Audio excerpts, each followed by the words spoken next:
Oh God, this is going to be some hot nonsense.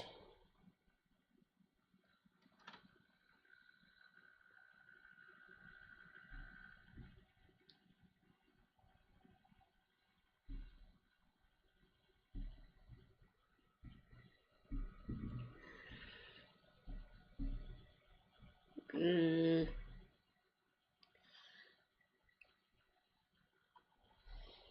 Okay, let's wait for people to start filling in. Damn, a late one.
Rejoice, comrades!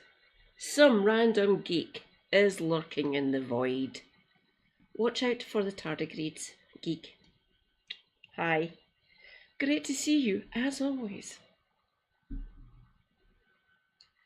The first one is from my left eye, a brilliant Mancunian comrade from Manchester. Mancunian, Manchester.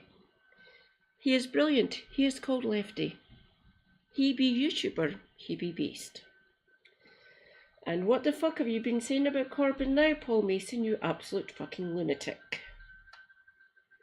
GDF is great as well, by the way. Check him out sometime. If you've got it. If you want to, of course. But, God. Seriously? Corbyn is the same as some Austrian from the 1930s and 40s. No, he isn't. And he racist. You fucking idiot.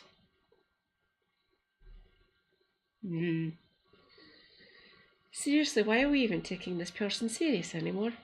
I don't.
Much better.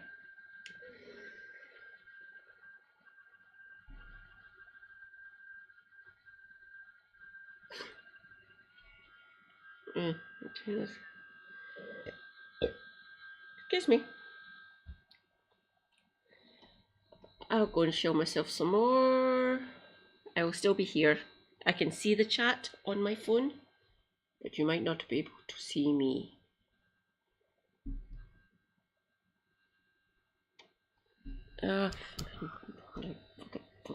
Bugger it. Copy text. Blue room. Blue room. Promo.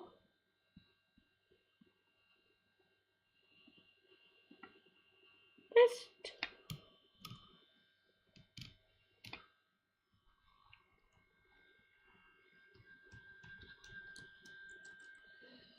Whoops.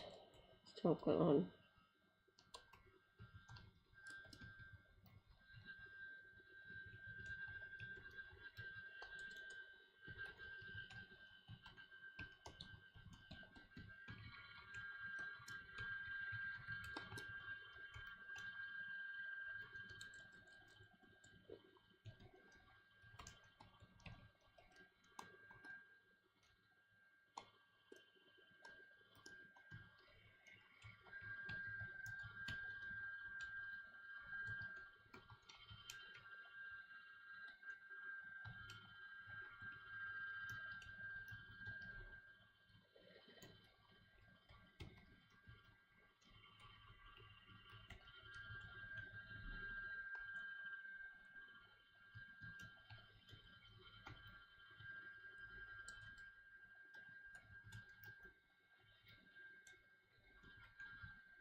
Rejoice, comrades! Jim speakers here with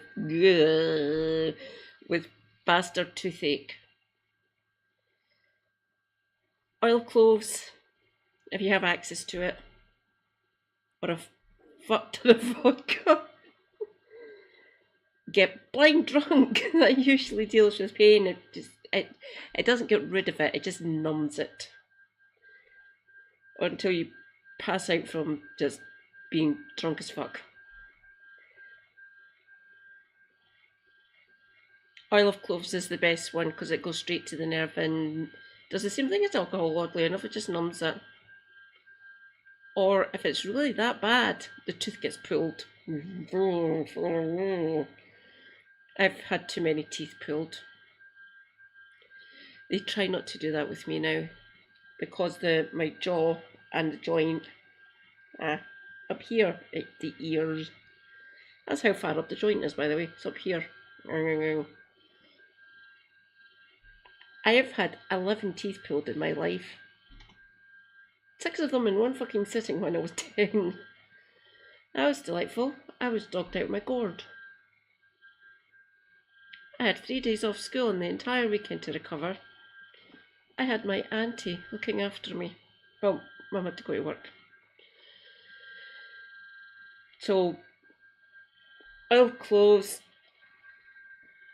straight spirits, or get drunk as fuck on beer, cider, fucking Guinness, whatever. Don't give yourself alcohol poisoning, obviously. You have to remember I'm up here. I still have access to a decent dentist, and actually amazing dentist. She is awesome. She is also called Katie. Kind of funny. Oh god, this one's going. A minute.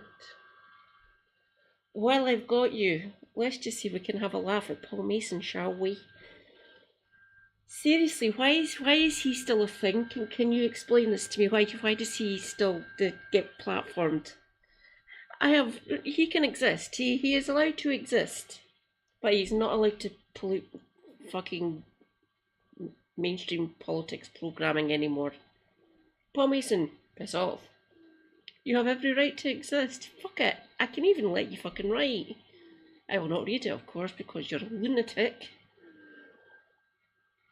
But comparing Corbyn to Hitler, you're fucking mad. Yeah.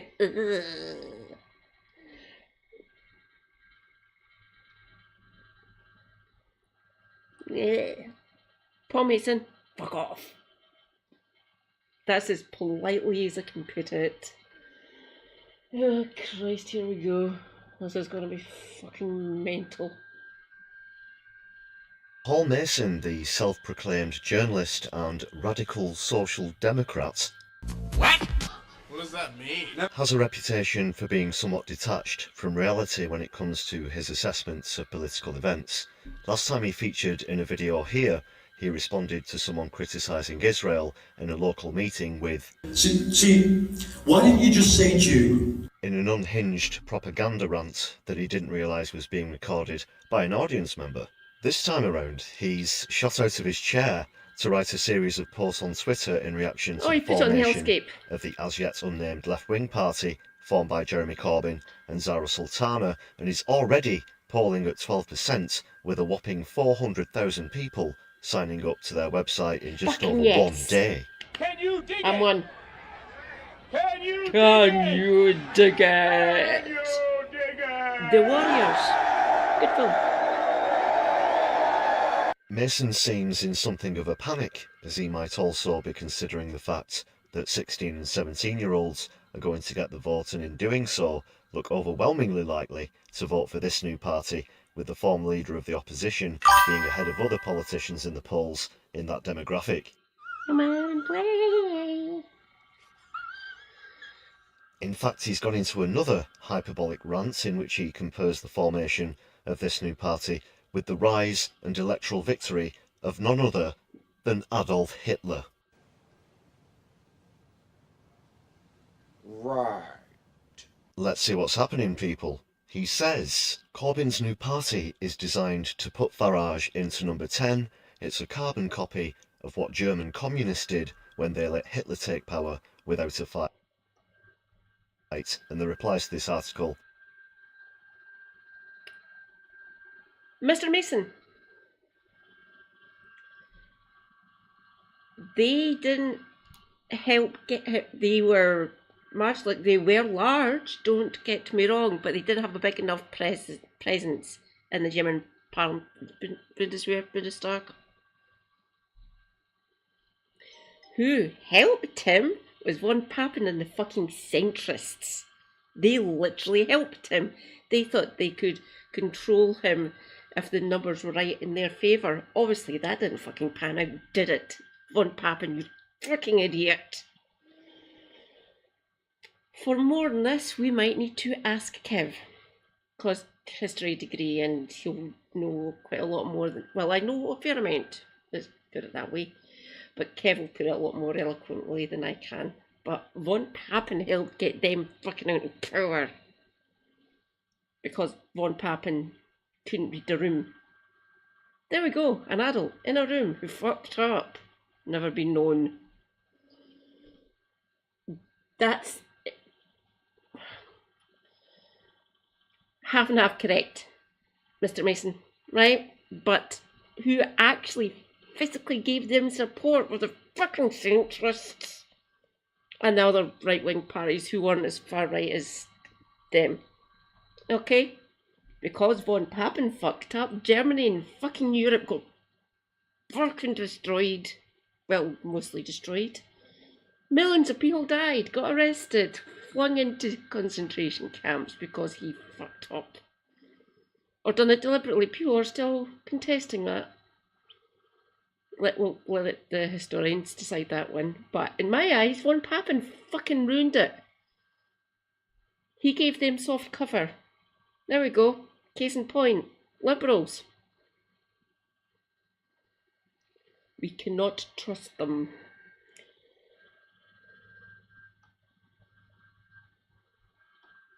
A QED, which means he's said everything he's got to say and isn't going to bother responding to anybody who might actually point out the truth to him. I'll spare the rest of the thread, but essentially he's accusing Corbyn of not being bothered if Farage wins because he assumes that he'd win the election after the next one. This is of course a ludicrous comparison, the same way that he's accusing the new party of splitting the vote for a myriad of reasons, but I can boil it down to just 3.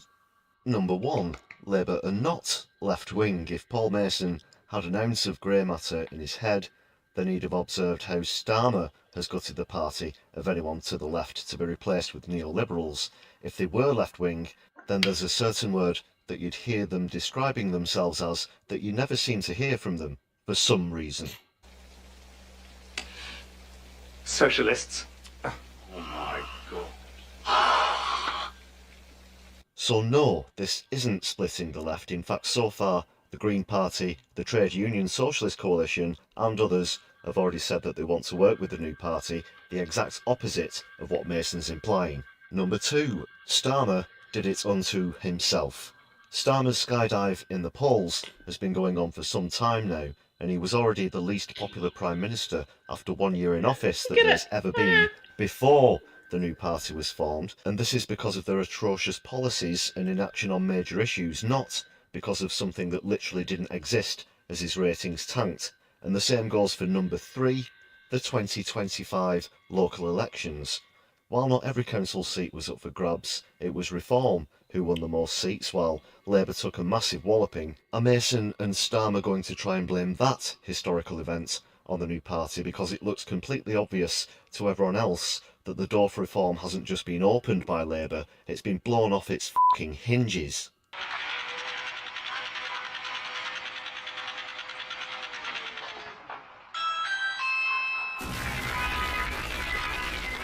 So with Reform projected to surge to a win, to suggest that this Smokingly inaccurate. Oh, Lefty, that is quite a turn of phrase and very true. Oh, Oh, the next time he goes live tomorrow, well, technically today, I'll need to tell him that. That is deliciously delightful.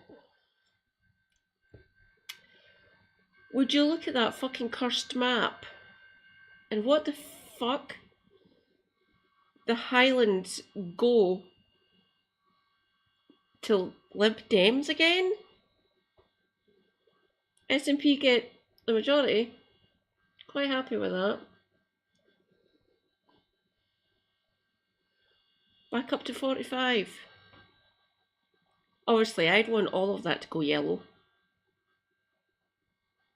Well, back in the day, well, back last year actually, before I joined. I want it all to go green next year.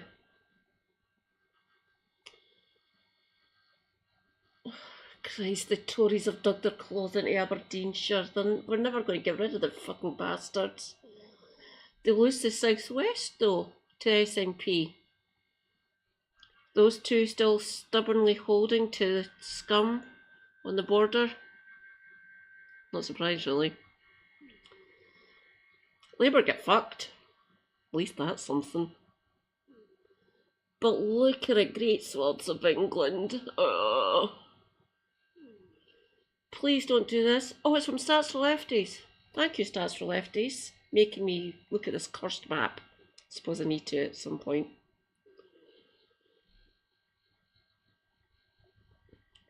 Jim, are you in a, well, I'll call it turquoise because the scum are in blue. Are you in a turquoise area according to this map? Because if you are, move north if you can. Are you one of the stubborn Labour holdouts there in the Midlands? Oh God, I can't tell if they get any Labour, if they get any of the London seats. Christ, they get Suffolk fucking coffee? Therese was your fucking MP. Christ, you poor bastard. That's teal. Suffolk Coastal, I know exactly where it is. Yeah, it's went teal, it's went to Reform. Move north. Oh God. Maybe you can move into a Plaid Cymru area. She was the worst, wasn't she? Again, Tory. Need I see more? Christ's sake. At least they don't get any in Scotland. Manfrog and his band of merry lunatics. We don't vote for people like that. He should know. And he's going to try and get some fucking MSPs? List, maybe. Constituency, not a fucking hope. Not while I still breathe.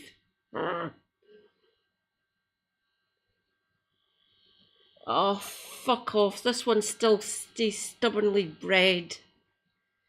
Why are people not listening to me? Look what the fucking current Labour government are doing to us. Just go back to the SNP. They actually give a fuck about the constituency. Why are they still fucking... We let this constituency I sit in here in the north of Glasgow, we were like... Labour used...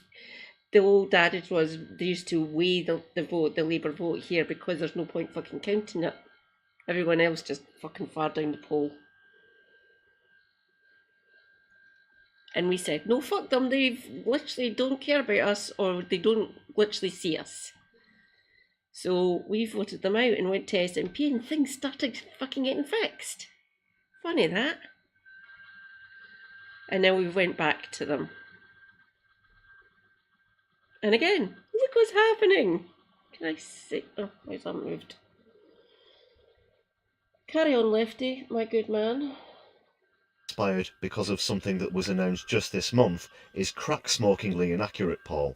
I'd also recommend that you don't try to get desperate enough to compare the world's most recognisable fascist in history and his pathway to power with the world's most recognisable democratic socialist and peace advocate, you absolute shitehawk.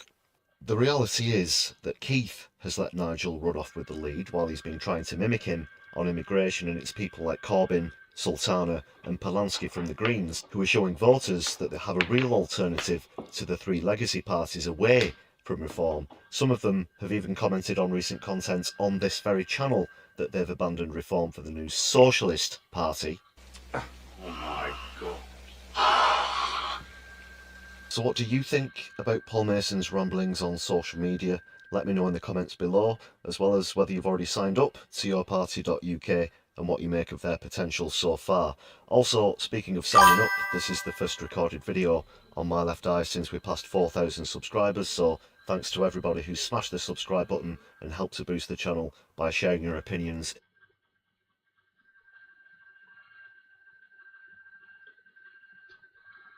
Fingers crossed, Jim. Fingers crossed.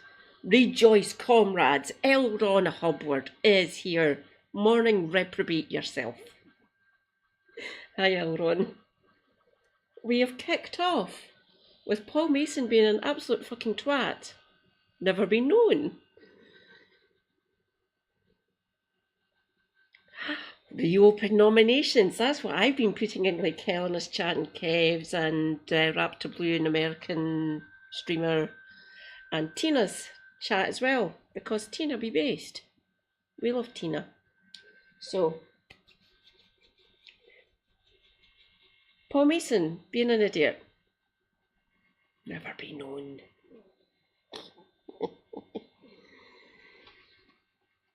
God, that is a terrifying image of fucking Lord Kitchener. Going to just fuck off, you historical wanker.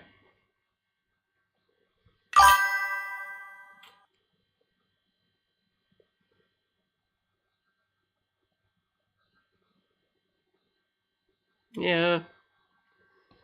He used to be kind of good back in the day. I'm talking like over 10 years ago now, but he's went, I say left field ironically, he went kind of left field, just completely out the box kind of things. It's like equating Corbyn with fucking some Austrian. Please don't do that, you fucking idiot. He is nothing like him.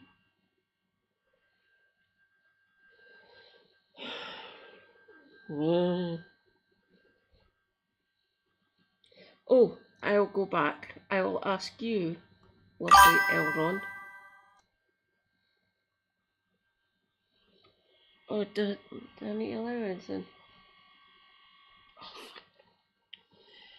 Streamlabs, you don't need to do that. I'm waiting for this fucking Online Safety Act to get passed. Then I'm going to have to crack down and put literally a fuck ton of words that I'm not allowed to put in the stream anymore in case I get fucking firebombed from orbit. Because the platforms that we all use to watch, listen and stream on, they're going to get fucking really paranoid in case they get punished by whatever government across the globe. Well, here in Britain at least.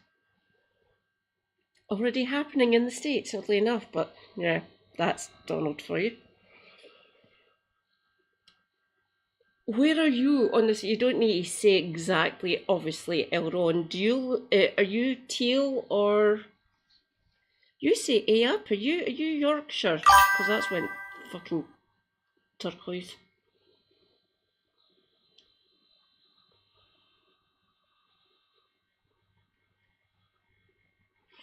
Yeah. They're going to realise it's not going to fucking work. We're going to get... Oh God, Wallacey. Right, you're Angela Eagle. There's another delightful human being. I despise her for what she done. Well, you might be safe. You might be staying, well, relatively safe. You might be staying Labour. Seriously, does it? I didn't actually realise that. Thank you, Elron. Gold star for you. You have educated me. Cheers. I think Wallacey might be staying Labour. Good, I guess. Because I wouldn't want you to have a fucking Reform MP. Fuck it. Ugh.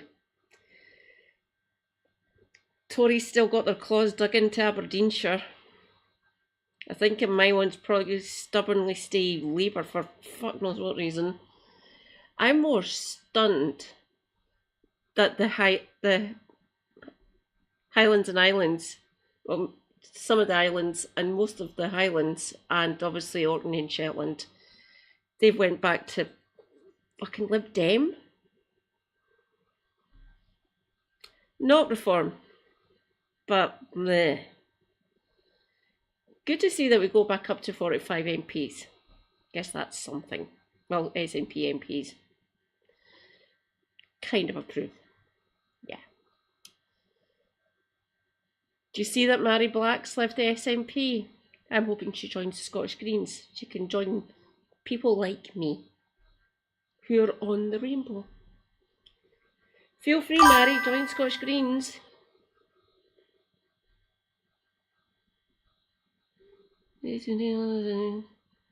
Dame Angela, fuck off.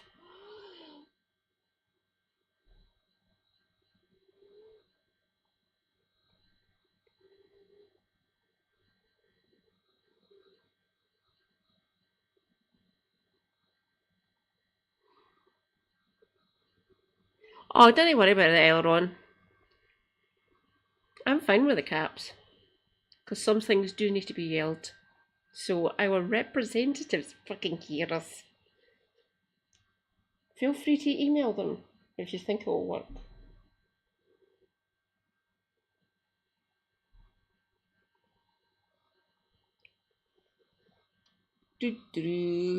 Let's move on to the next one.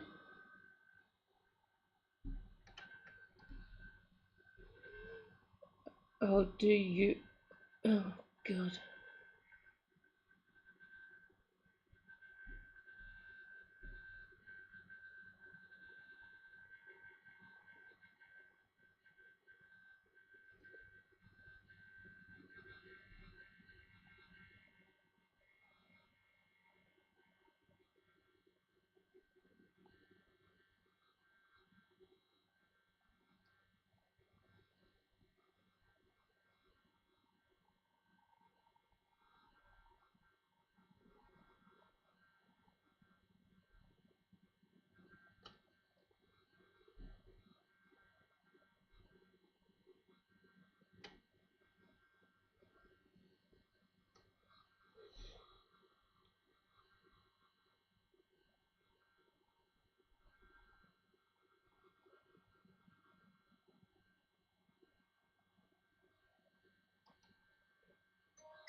Right, so Keir Starmer's Labour government has heralded the Online Safety Act as a landmark piece of legislation.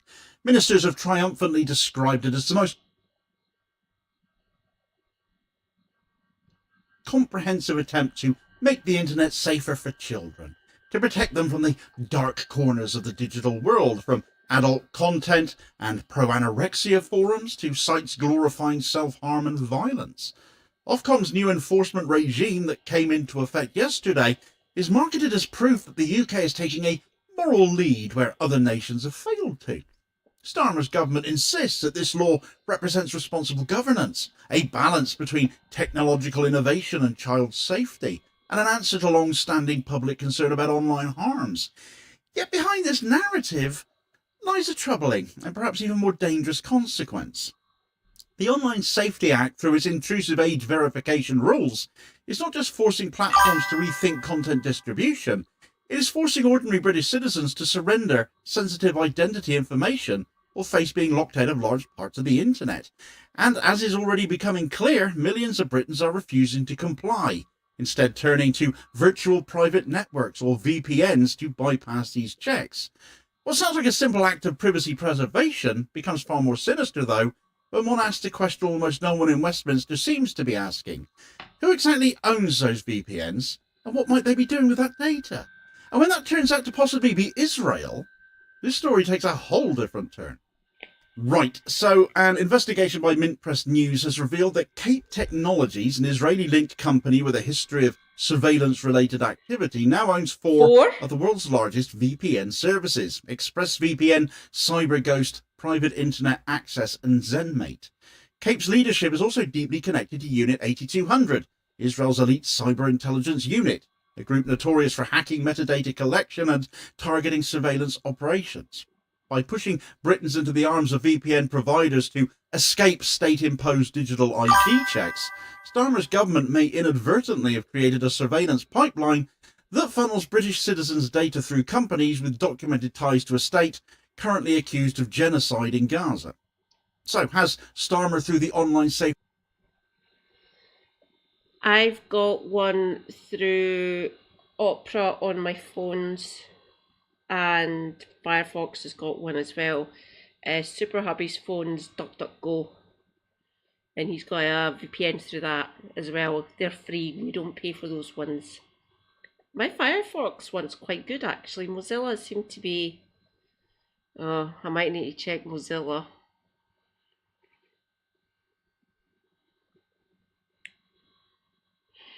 Ah, that's the one I'm using as well. Jim. They're not Israeli, are they? I fucking hope not. So, the one that I get through my Firefox, which is run by Mozilla, seems to be doing quite well. My one on Opera wasn't turned on. I've turned it on now. I didn't really fucking need to worry about it. But with this Online Safety Act, I might need to turn it on my phone as well, because I do my research on my laptop and my phone. So I might need to turn it on I might need to turn on the free one that I get with Opera. I thought I better turn this on now. I don't know if paying for one of them. I'll just wait until someone brings up, as long as it's not Express or anything. I think most of them are either Nord or Surfshark. Plus, if I go with, is it Surfshark or fucking Nord? One of them, if you join it, you get a discount from whatever streamer you click their link or something. One of them.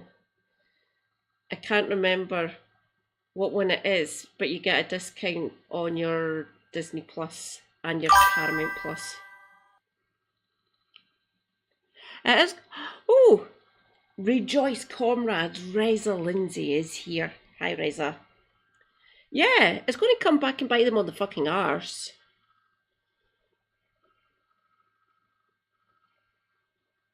Oh, fuck.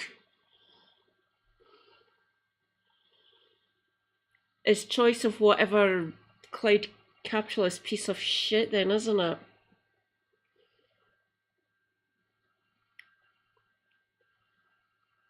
Ugh.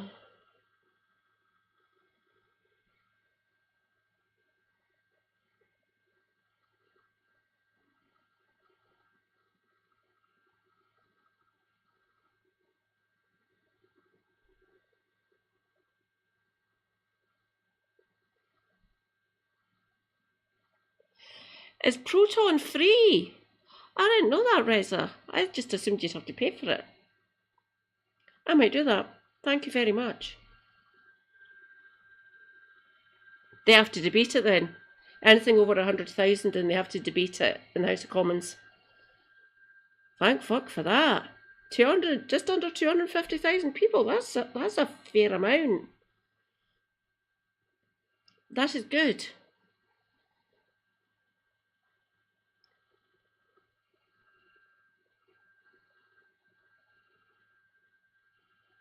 Oh, yeah, I know if it's free, I'm the product. I'm fine with that. If it saves me some money, I'm pretty cool with that actually. Though it's a pretty...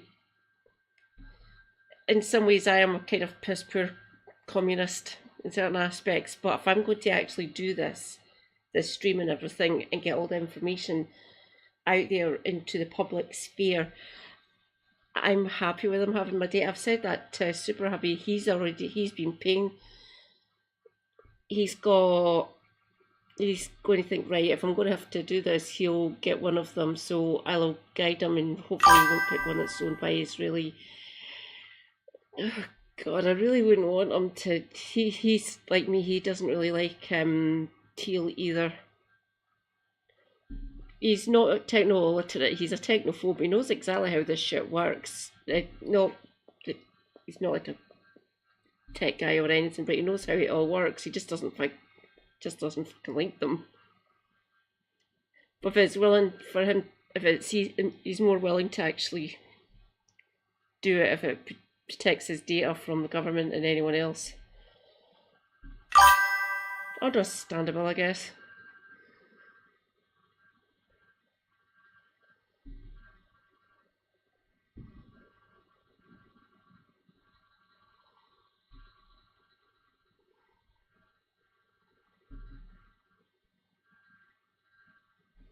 Oh yeah, for them to actually access our data, they have to go to a judge, and there has to be proven case. There has to be proven evidence that the police have collected, not manufactured. It goes through a vetting process if you trust it. I trust my courts up here because I've got a family member who is a procurator fiscal, and this person guides me essentially. I know how it works as well. But on UK wide, they still have to go through a judge to access our digital data. It's not some lawless land with fucking Patriot Act style legislation over here. Not quite yet, at least.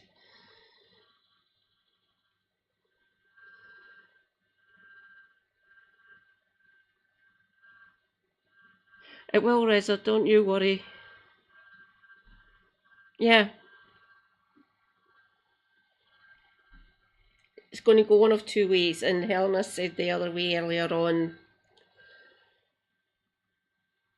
People who are tech savvy are going to know what to do and what VPNs to use, and this legislation will mean fucking nothing. All the debate, all the legislation, all going back and forth between the House of Commons and the other place, it's going to be rendered fucking pointless.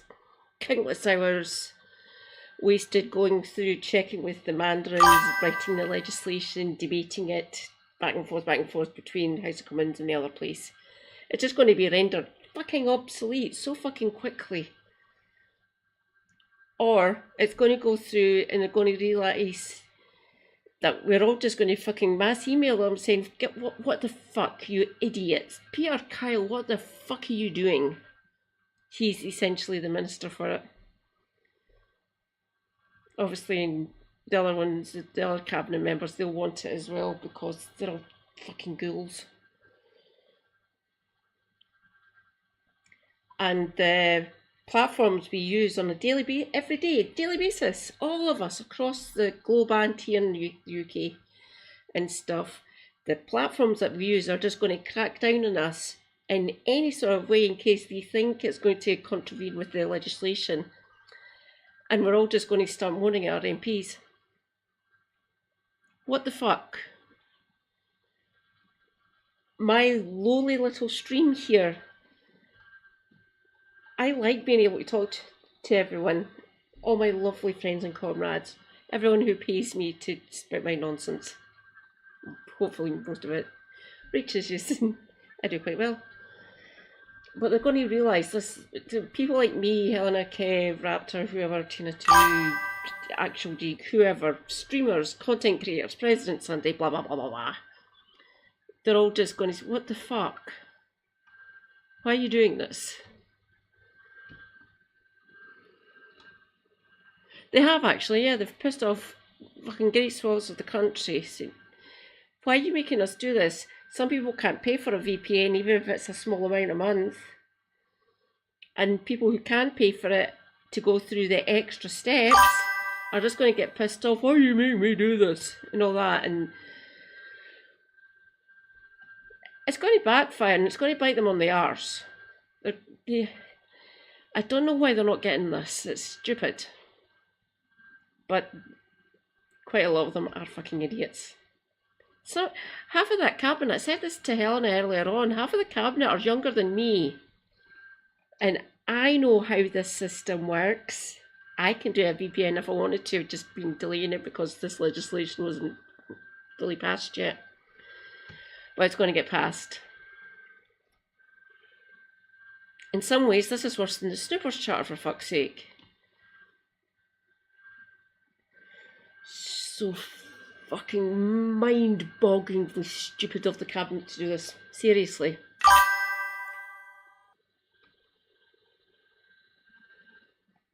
It has, Reza, correct.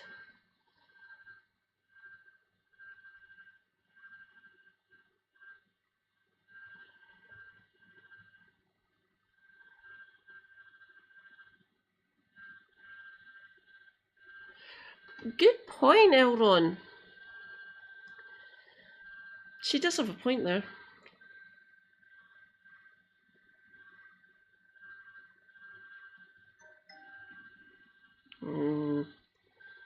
Ah, whoops. Come back.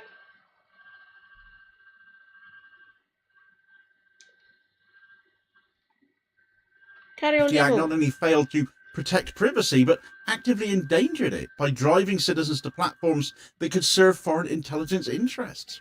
And given his own pro-Israel leanings, did he know he was doing this? And if so, what does this reveal about his government's priorities, competence, its geopolitical foresight, and its moral judgment at a time when Israel faces global condemnation for its war crimes? Well, the Online Safety Act was passed under a Conservative government, of course, back in 2023, but it's being championed and now enforced by Starmer's Labour government, and is as ambitious as it is invasive, frankly. According to Ofcom's official guidance, which came into force yesterday, platforms offering adult content or potentially harmful material accessible to children must introduce robust age verification.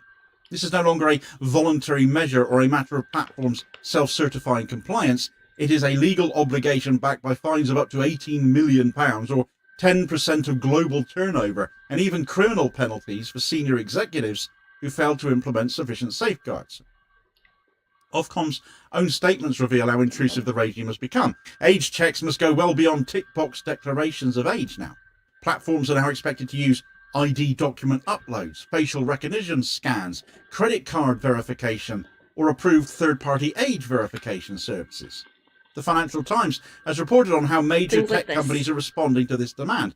Meta, Reddit, TikTok, and others are rolling out algorithmic age estimation, while adult sites are adopting systems provided by companies such as Yoti, which uses AI-backed facial age estimation and identity document verification. Twitter is worth singling out here, funnily enough, as they have begun blocking videos of Israel's atrocities in Gaza for users in the UK based on this new Online Privacy Act, pointing to the mandated age restrictions for sensitive content. But given Twitter doesn't allow users to manually verify their age, this amounts to a blanket ban on all UK viewers. It does. Now, Ofcom insists that it will not hold user data itself, but the regulator requires that companies retain sufficient records to demonstrate compliance when audited.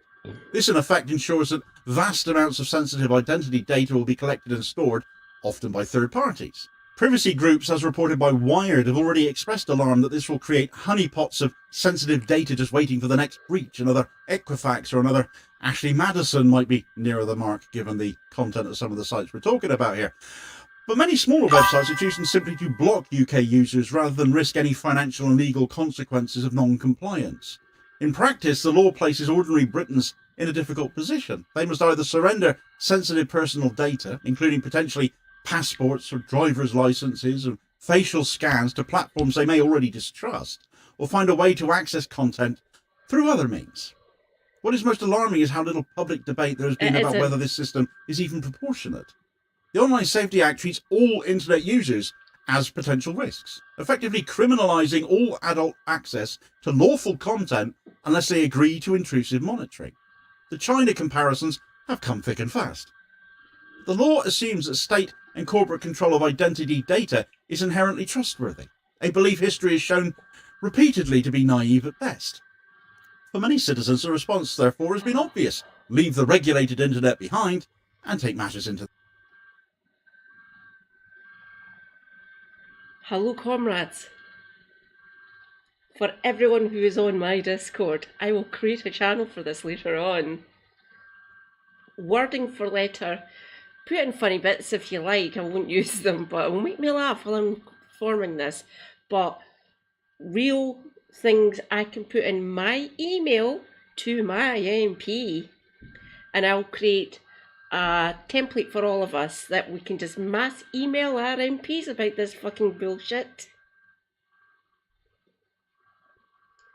And the funniest ones that I can create with everyone's sort of joke ones that they put into this channel, I will read it out on the stream just to make everyone laugh.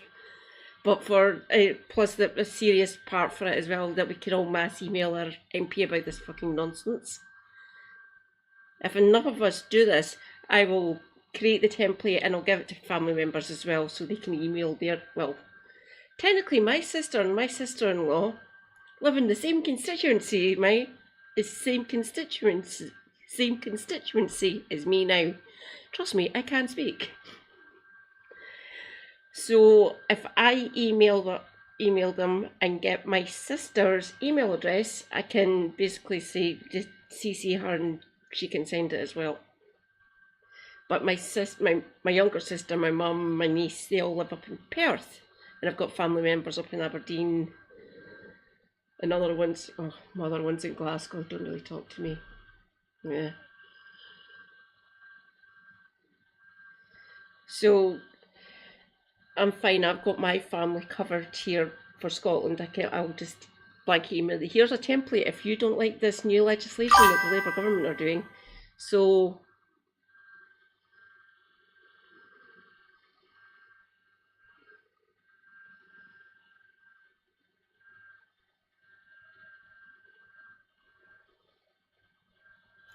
no problem, Elron. Seriously. For anyone else that's on my Discord, feel free to help me out with this. Because if we all do, like, you can put in things that concern you about this legislation. I'll go into Hansard's and I'll put out the key points in this Discord at the beginning, so everyone knows how it might affect them, the main ones. There'll be too much in the actual legislation itself, plus Hansard's is a fucking tedious thing to go and check. She does, that's what they're meant to do. They represent you. Remind them of that. And anything, literally caring for a family member. Super hubby, you look after your mum, so yourself. So your super child. My mum looks after my niece, so she's a super gran. Funny reference there, that one. So yeah, lots of people got lots of other shit on their plate to deal with. But for those of us who can do this, I can send you the template as well, Elron, if you like. It'll be there, or you can go into the Discord and you can access it and download it, if you wish. I'm here for you. Oh yeah, we're all assumed guilty. Interesting concept, we're all guilty. No, we're not. Presumed innocent until proven fucking idiots. You're welcome. Oh yeah, they're completely forbidden. They have to go through certain channels to get access to our digital data. And the companies who operate YouTube, which is Google, Amazon has Twitch, Meta, which is Facebook, Insta, and Snapchat? WhatsApp? I can't remember who owns Snapchat. They'll all be thinking just hammer, bonk, stop that, boot it off whatever app, device, platform, blah blah blah blah. This is going to affect streamers and YouTubers a lot more. Quite hard, don't get me wrong, it'll affect everyone in a myriad of different ways. It's a fucking idiotic thing to do. I'm going to have to read the fucking legislation, that's going to be fucking tortuous. But this needs to be done. They are not taking away my fucking platform from me. They are not. There's already rumblings that Wikipedia are fucking bricking it and panicking about all the UK citizens that use Wikipedia on a daily basis, literally a daily basis. We all use Wikipedia for some reason to check something, historical thing, current MP, blah blah blah, legislation that's going through, all that sorts of stuff. They are literally shaking right now, thinking what to do, and I'm expecting the worst. I need access to Wikipedia for certain things. Obviously, books still exist. I might need to go and check LibGen. That might be a good idea for me to do. God, fucking so fucking mind-bogglingly stupid.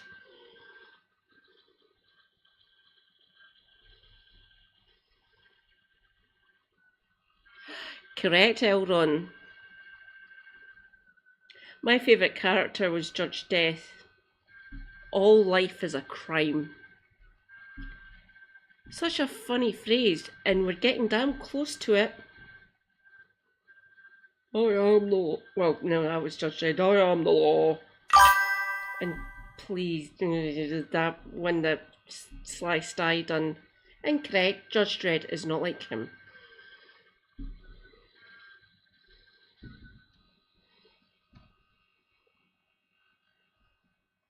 If you feel you need to go and use Linux, Elron, I don't blame you. It is easier to actually code it for yourself. Plus, a close family member, I'll put it like that, works for a certain platform that begins, the parent company begins with M. They are trying to get out, actually. They're not liking their job. This individual is really fucking intelligent, and they can see the way this is going, and they think they've told me recently, this legislation makes no fucking sense, it won't fucking work, and all of you should just be emailing your MP and telling them as such. Hopefully, if enough of us email in before it actually reaches the other place, they'll fucking drop it, not do the legislation, hopefully. Their own hands. Therefore, the surge in VPN use since Ofcom's enforcement began is entirely predictable. VPNs allow users to mask their location, making it appear as though they are accessing the internet from a country where the Online Safety Act does not apply. By doing so, they can bypass age verification requirements altogether. For some, this is a simple, practical decision to preserve their privacy. For others, it is a quiet but deliberate act of civil disobedience. It does expose how Starmer's little scheme here can quite readily be rendered completely impotent, though. VPN adoption in similar contexts worldwide shows the pattern clearly. In Australia, when adult content age checks were introduced, VPN subscriptions skyrocketed almost overnight. In Germany, similar rules pushed many citizens to use VPNs rather than hand over ID to adult sites. This is not simply convenience, it's a refusal to comply with what many see as disproportionate state intrusion. In the UK, privacy advocates have already described VPN use as an act of digital non-cooperation. It reflects a public vote of no confidence in both government and platform assurances here. What Starmer's government seems not to have anticipated, or worse, seems to have completely ignored, is that by pushing people towards VPNs, it has effectively surrendered control over how Britain's online privacy is actually managed. In seeking to control the internet within UK jurisdiction, the law has driven users forward towards foreign-owned infrastructure instead. And some of the companies now benefiting from this shift may have interests far more concerning than the platform Starmer sought to regulate. And this brings us on to the Mint Press investigation into VPN ownership. Cape Technologies, that company with a history in adware and malware distribution under its former name of Crossrider, has rebranded itself as a privacy-first tech firm. In recent years, it has rapidly acquired four of the most popular VPN services in the world: ExpressVPN, CyberGhost, Private Internet Access, and ZenMate. Millions of privacy-conscious users now route their internet traffic through infrastructure ultimately owned by Cape. The problem is not simply corporate consolidation here, though. It is Cape's connections. Its leadership includes veterans of Unit 8200, Israel's elite cyber intelligence unit, which has a long record of hacking, metadata analysis, and surveillance operations. Unit 8200 is infamous for its involvement in large-scale interceptions of communications, and its alumni have gone on to form companies like NSO Group, which developed the Pegasus spyware that's been used against journalists, activists, and even government officials across multiple states. So the risk is obvious. Even if VPNs claim to be no-log services, metadata is often still accessible. Connection times, IP address swaps, and server routing patterns can reveal behavioral insights valuable to intelligence agencies. If a state-linked company controls the infrastructure, the opportunity for surveillance increases dramatically. And the timing of this is significant too. Israel is facing international accusations of genocide in Gaza, and pro-Palestinian activists are prime surveillance targets. The prospect that British citizens, including journalists, activists, or simply outspoken critics of Israel's actions, could now have their online behaviour indirectly exposed to Israeli-linked firms is deeply disturbing. The most charitable interpretation of Starmer's policy is that this outcome is an unintended consequence. But good intentions, inverted commas, do not negate bad outcomes here. By designing a law that pushes citizens into the arms of VPNs, Starmer has created precisely the kind of fragmented extra-jurisdictional environment where foreign actors thrive. Ofcom can regulate British companies. It's got no authority over Cape Technologies or similar foreign firms, has it? The UK government has previously shown willingness to exclude foreign-owned tech companies on national security grounds, Huawei being the most prominent example of that. Yet no similar scrutiny has been applied to the VPN market, despite its direct impact on data privacy. There's also a political dimension to this. Starmer has consistently been criticised for his pro-Israel stance, including his reluctance to condemn Israeli military actions in Gaza, not to mention welcoming military figures from Israel to this country whilst they're engaging in that genocide in Gaza. So whether through negligence or naivety or political convenience, his government has shown little interest in scrutinising Israeli-linked tech firms, even as they gain unprecedented access now to British internet traffic. Given Starmer's pro-Israel leanings, it's impossible to not countenance.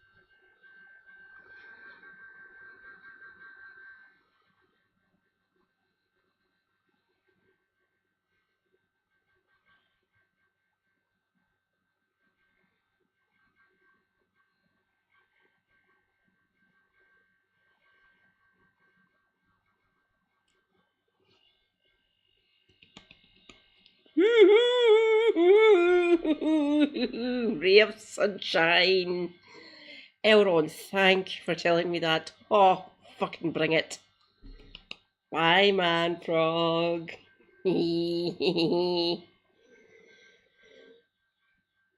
Still can't believe he's a fucking Gen Xer. Justin.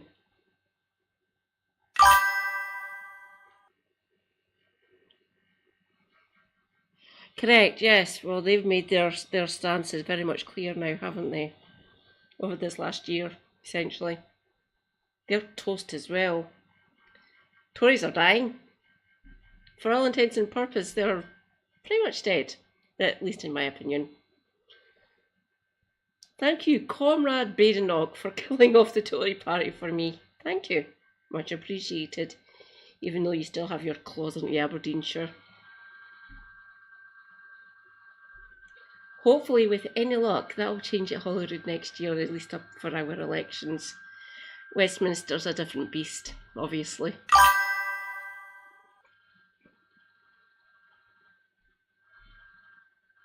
Yeah. This isn't the first time it's happened to them, by the way. But hopefully, with any fucking luck, they'll go the way of the Liberals. That's Lloyd George's party, by the way. They were the Liberals. So, hopefully it'll be killed off and it will get... Some of them will eventually just say, fuck it, I'm joining Reform. Which I can see happening, at least some of them. The One Nationers won't, like your Tugendhat, your Cleverly. Did you see that Helena had it on earlier on? Morden and Ashworth are starting a podcast. Please, will the pair of yous just fuck off? You got voted out. Why? Just piss off. especially you, Ashworth. Don't get me wrong, I'm not a fan of Penny Mordaunt either. She is Tory, she is scum. But Ashworth, you got fucking voted out, mate. Piss off.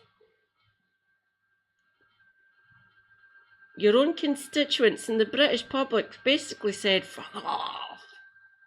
But no, he's like that bad penny. He keeps on turning up every now and again. Just, what the fuck? Just go away.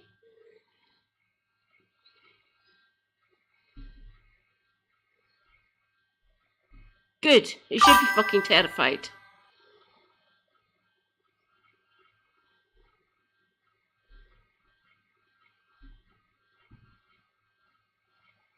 Correct, Eldon.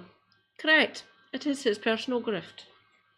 Because TB grifting is like a... He's been doing... He's a Thatcherite. He's been in the Tory party since the fucking late 70s, for fuck's sake. When he was a young man, no less, a teenager. So all through the 80s, 90s, 2000s, and now the early quarter of the 21st century, he's a fucking right-winger. And some of the lunatics down on the ground in Reform, they are literal fucking fash. He was indeed. For more than that, see Helena. Like I said earlier on in Helena's chat, I'm not that great with the economic side of things. Don't get me wrong, I grasp most of it. I'm not really good at explaining it to people. Helena's better. Anyway. Left Unity?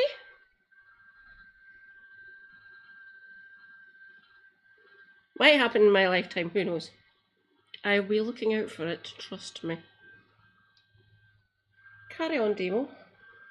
That's the thought, at least, to just have it cross your mind that he might know this and did it anyway. Surely the thought of people using VPNs must have occurred to the government, right? They must know who's behind these. They must know about them, or am I giving them too much credit for competence they simply do not have?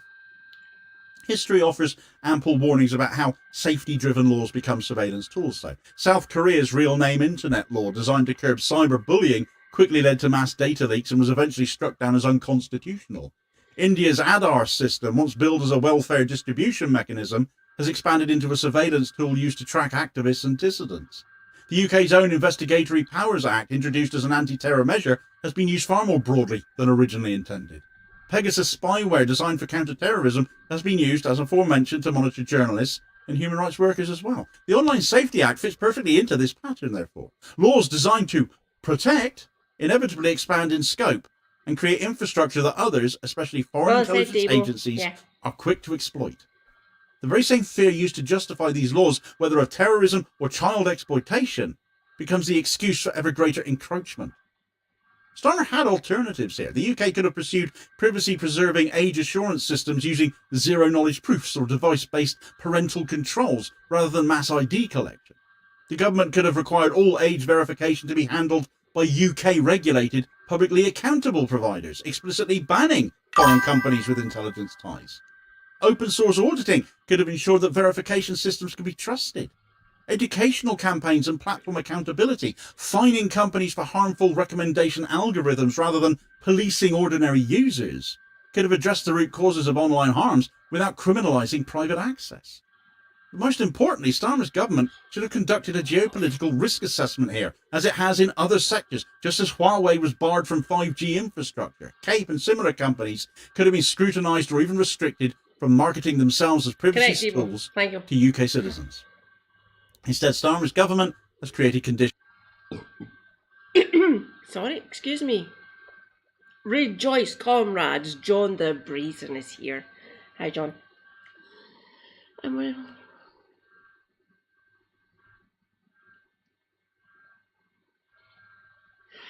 Yeah, that is a worry, isn't it?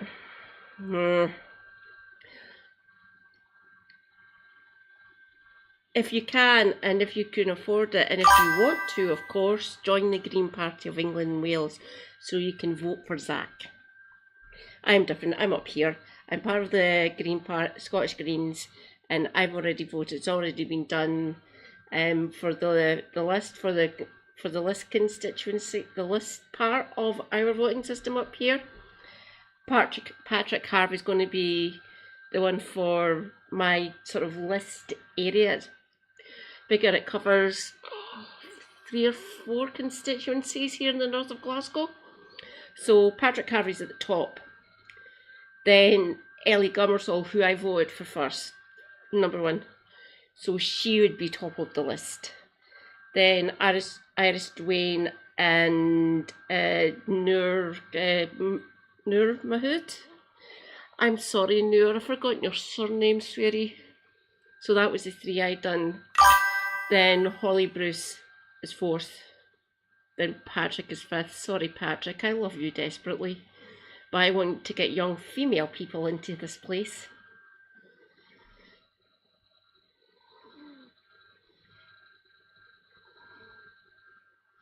Did he? Or did they? Good for them.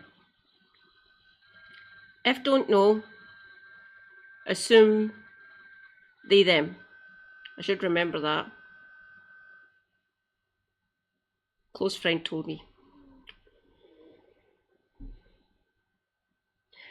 I voted SNP last general election, so last July, a year ago, I voted for SNP. I voted for, who was my MP? I was Anne McLaughlin, by the way, but she got voted out. My MP's majority is fucking dog shite.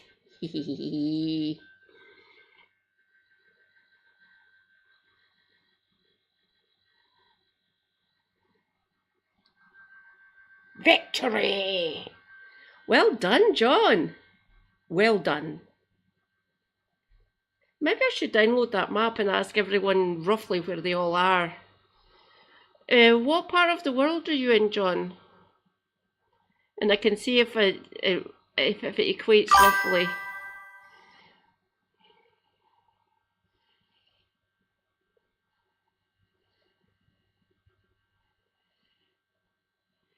It depends on the messaging, Reza. Trust me, if Zach wins, that'll change and their communications will be better. For more than that, there's a comms director that comes into Helena's chat every so often, Sugar Horse. She's Bristol based, and she's the comms director for the Bristol Greens, essentially. So whenever you see her in chat, in Helena's chat, talk to her about comms and what they need to be doing, because they seem to be doing a rather good job. I do love Sugar Horse, they be based.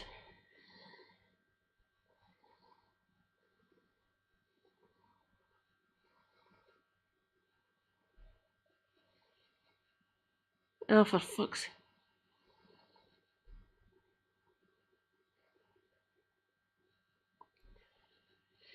Oh Christ, my poor Yorkshire man. Yeah, that's gonna go green. Teal or aqua. So yes, according to Stats for Lefties, I might actually just go over to their channel and show the video that they done and they bring up the map. My constituency looks like it's going to stubbornly stay Labour for all its fucking sin. Just fucking don't. Just listen to me, for fuck's sake. Ideally, I'd want them to vote Green or in a pinch SNP again, because they've done quite well for my constituency. But going back to Labour, I fucking told, not quite hundreds, but a good few, like, was it 80 or something? Between 80 and 90 people in this constituency just kind of around me in 1, 2, 3, 4, 15 flats around me, 6 people, excluding myself, including my block, my flat. Essentially, there's 6 households in this block. 2 before me, towards the primary school, and 4 after me, and 9 on the other side of the road, down to our local corner shop. Ah! Rejoice, comrades! Call me Kaya is in chat. Kaya, Darling, hello. Based individual in the chat. Hi. Oh, it pisses me off as well, Rez. It pisses me off no fucking end. Obviously, I want Manfrog and his band of merry fucking lunatics to piss off. Just go away. Can't be arsed with yous. You're all fucking lunatics. He isn't a lunatic. That's the fucking problem. Is Rupert Lowe a lunatic? Did have quite a lot of guns. Quite stupid. Obviously a right-winger. James McMurdoch. Fucking bully and violent bastard. Also we've got Sarah Pochin. Fucking stupid. Who else have we got? I've forgotten the other fucking wanks.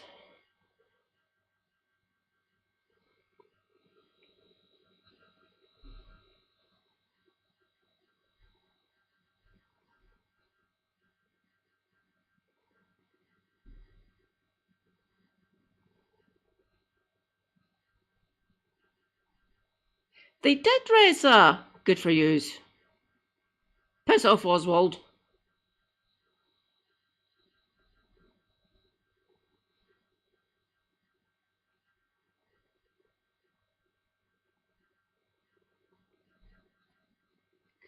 With any luck, the Labour administration will keep on fucking up and it would go to Independent or Green or the Corbyn Sultana ticket, I would think.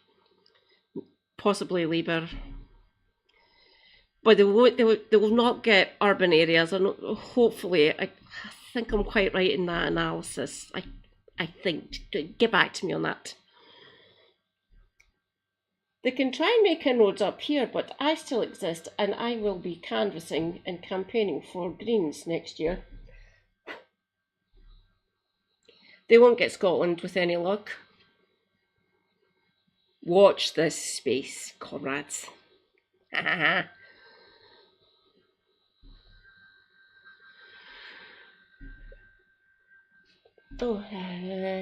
on, Demo. Where British citizens now pay foreign companies, some with links to intelligence agencies, I have no doubt, for the illusion of privacy instead. The question of who owns VPNs is not an abstract or an academic question. It is deeply political, especially now. Israel's actions in Gaza, condemned by numerous human rights organisations as war crimes, and even genocide, of course, make it a uniquely unfit custodian of global privacy infrastructure. Pro-Palestinian activists, BDS organisers and journalists are high-value targets for Israeli surveillance. By pushing UK citizens towards VPNs controlled by companies with Israeli intelligence ties, Starmer's government may be indirectly enabling the very surveillance of those who oppose such atrocities. And that raises a grim moral question, that in the name of protecting children from online harm, has Starmer's government made it easier for a foreign power accused of genocide to monitor its critics? In a world where surveillance is a tool of political warfare, this is not just negligence, it borders on complicity. I struggle to believe this government is unaware of this. Keir Starmer promised a safer, more accountable internet, but his Online Safety Act has done the opposite. It's created a system where British citizens must choose between surrendering their identities to domestic corporations or trusting foreign companies with dubious links. In driving people to VPNs owned by Israeli-linked firms, the government has potentially exposed activists, journalists, and ordinary citizens to surveillance by a state accused of war crimes. So this is not just a failure of policy, it is a failure of moral and political judgment. Starmer claims to stand for human rights, yet his government's flagship digital policy may now be delivering British data into the hands of a state condemned on the world stage for its human rights abuses. If this is what safety looks like, you really do have to ask, who exactly is it that Starmer is really keeping safe here? The children he claims to protect, or the governments and corporations he seems very, very unwilling to challenge? If you're going to go down the VPN route here, choose wisely. It's not like Israeli subterfuge isn't well known and well documented either, not just digitally, but physically too. Mysterious blasts have been going off in Iran, so talk naturally goes to whether Israel is responsible for that, and are they attempting to restart war with the Iranians again, or is this more their typical abuse of a ceasefire going on that they hope just goes on largely unnoticed and unattributed, or is it something else completely? Check out this video recommendation here to find out as your suggested next watch. Please do also hit like, share and subscribe if you haven't done so already, so as to ensure you don't miss out on all new daily content, as well as spreading the word and helping to support the channel at the very same time, which is very much appreciated, holding power to account for ordinary working class people, and I'll hopefully catch you on the next vid. Cheers, folks.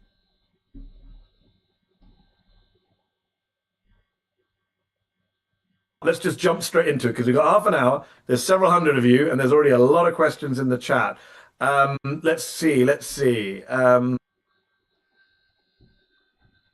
will be back momentarily, comrades.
Let's start.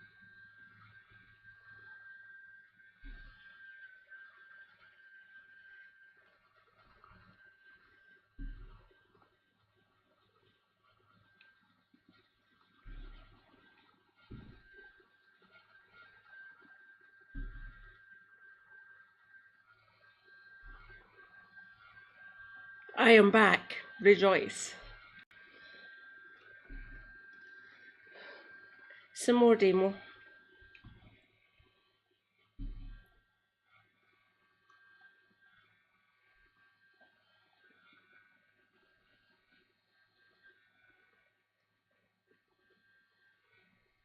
Right, so in Britain, under the authoritarianism of Keir Starmer in number 10 and Yvette Cooper in the Home Office, the world is turning upside down. Smashing up an arms factory to stop a genocide now makes you a terrorist, but hurling bottles at asylum seekers earns you little more than a polite police warning. If that sounds absurd, it's because it is. Keir Starmer's Labour, once the party that stood with dockers at Cable Street and cheered on anti-apartheid campaigners, is now the party that treats a 76-year-old anti-genocide activist in Liverpool as a greater threat than far-right thugs terrorising refugees in Epping. Audrey White, who spent her life fighting racism and injustice, is shoved to the ground by police for daring to hold a placard, while fascists are left largely unbothered by law enforcement. And if Yvette Cooper gets her way, even thinking about disrupting injustice, merely planning a protest, as that could be in effect given the abuse of the Terrorism Act, could soon land you in prison as well. This is not law and order, this is political policing dressed up as security. Britain is drifting into an era where dissent is no longer a democratic right, but a crime to be stamped out when the government sees fit. In this case, criminalising Palestine activism while giving the fash a free pass, as we've seen in just the last few days. What does it say about the state of our democracy when the people being silenced are those who have spent their lives fighting for it?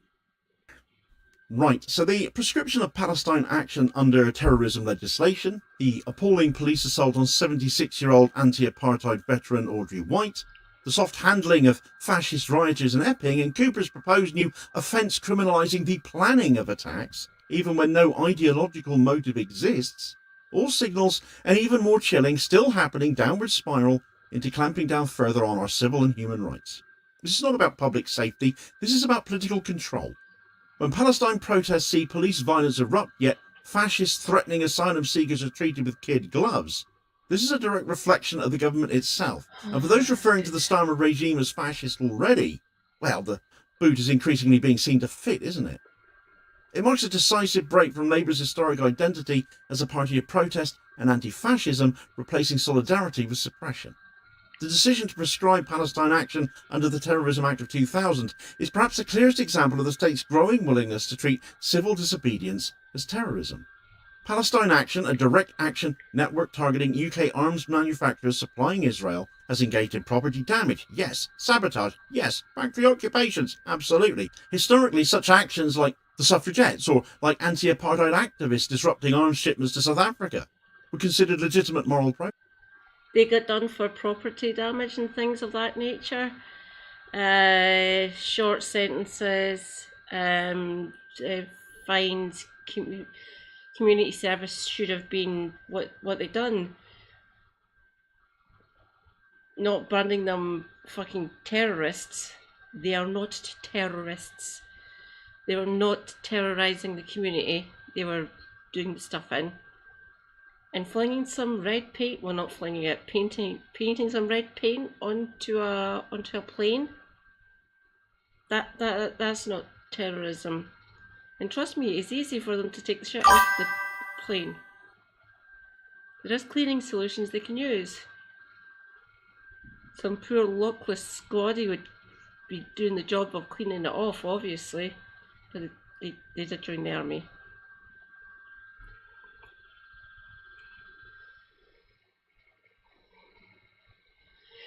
With any luck, Elron, I can see this. I can see the way it's going to map out, essentially, especially in the House of Commons. The other place is a different beast, obviously.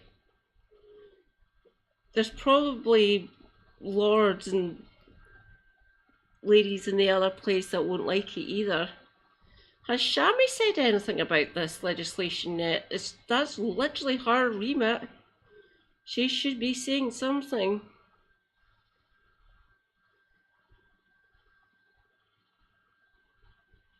Good fucking question, Reza. It's a good fucking question.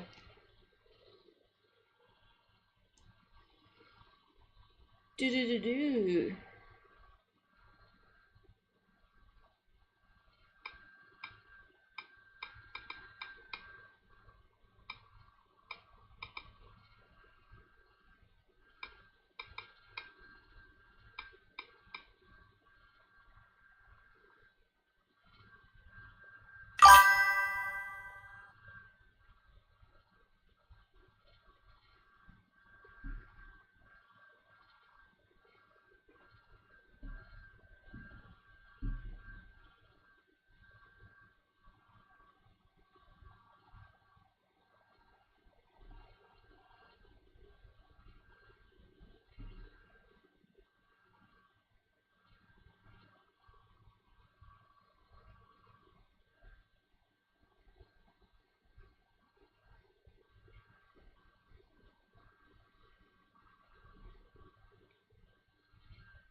Oh, come on.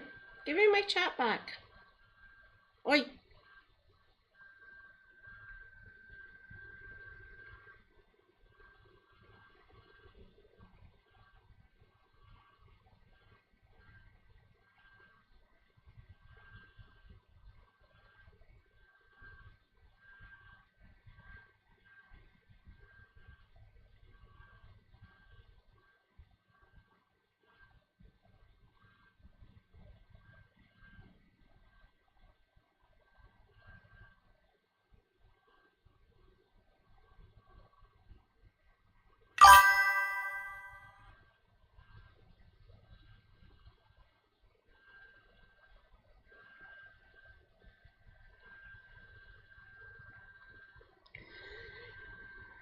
They'd be fucking idiotic to do that.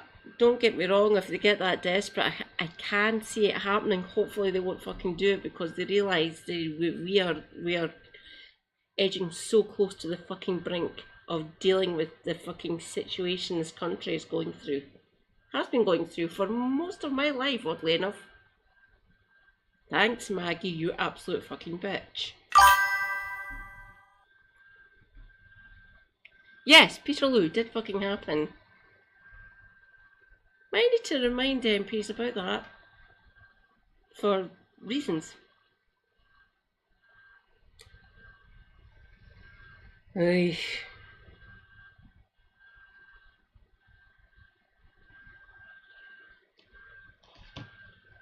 That's better. Oh, dark again.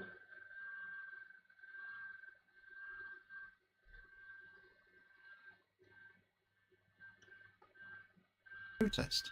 Today they'd be rebranded as terrorists, though, wouldn't they? On the 4th of July, the High Court rejected Palestine Action's urgent bid to suspend the ban on them, allowing the prescription to take effect the following day. As reported by Al Jazeera, the ruling criminalised not just the group's activities, but any public show of support for them, making it an offence punishable by up to 14 years in prison to wear their logo, chant their name, or share solidarity with them online. However, as Nation Cymru has confirmed, the court has since agreed to hear a full judicial review, with lawyers arguing that Yvette Cooper's move violates fundamental rights to free expression and assembly. The case, as covered by Squawk Box, will test whether the government has stretched the Terrorism Act beyond recognition by conflating direct action protest with politically motivated violence. And that judicial review begins today.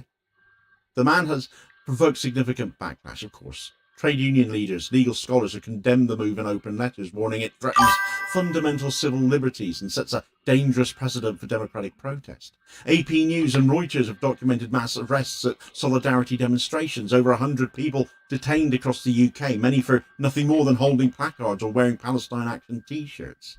The timing of the prescription betrayed its political nature, though.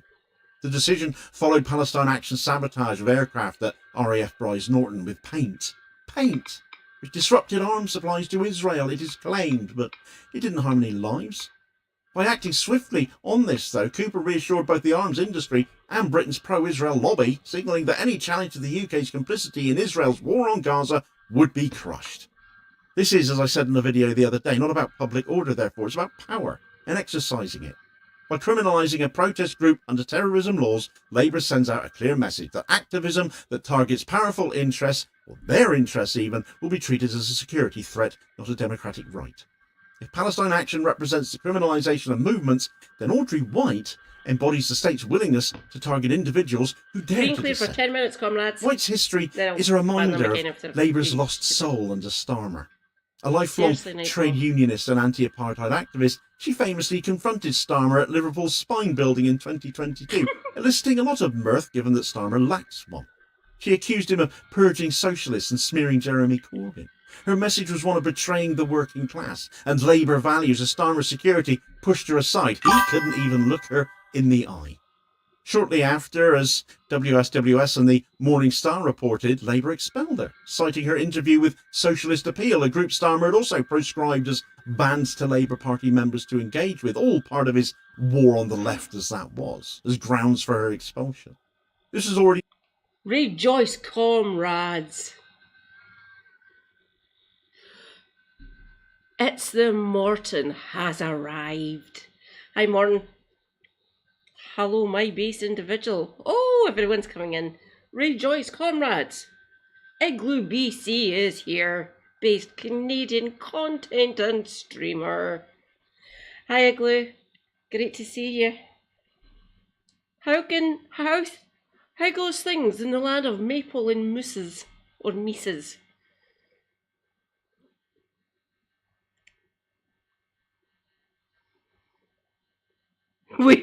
Waves red flag of some sort.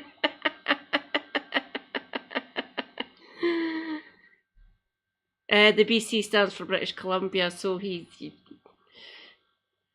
is French still on the curriculum there, Igloo? I just assume it is, because it is the second language, obviously English first. Oh, how is my darling? I really do miss Hildy. Tell her that, would you please, Igloo?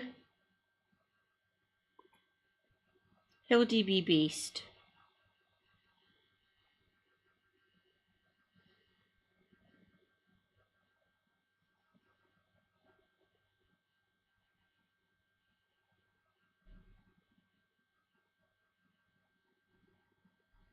Yeah, I'm trying to figure that one out as well, Elron.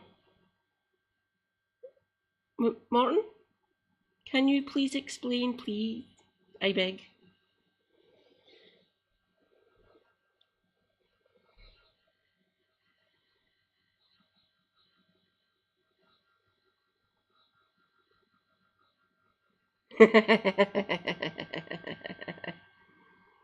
Hello, Golden Retriever. That is my dog. Well, no, I don't have a dog, but that was my dog when I lived in Perth. She was called Honey. She was my darling. I miss her desperately. Ah, Staffordshire. Oh, you're fucked. The next general election is predicted to go reform. Get out if you can, or fight. Educate, organise, agitate. It is that order for a reason. Educate. My whole point of being here. Organise? I think I can do that. Agitate? I don't think my body would let me. As much as I'd want to.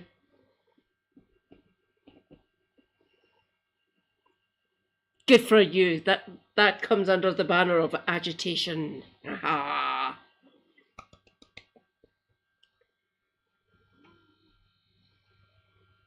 Yeah. You said. Well done, Elron. Morton. Yay. Between you and me, we'll get this country sorted, and Elron and Reza.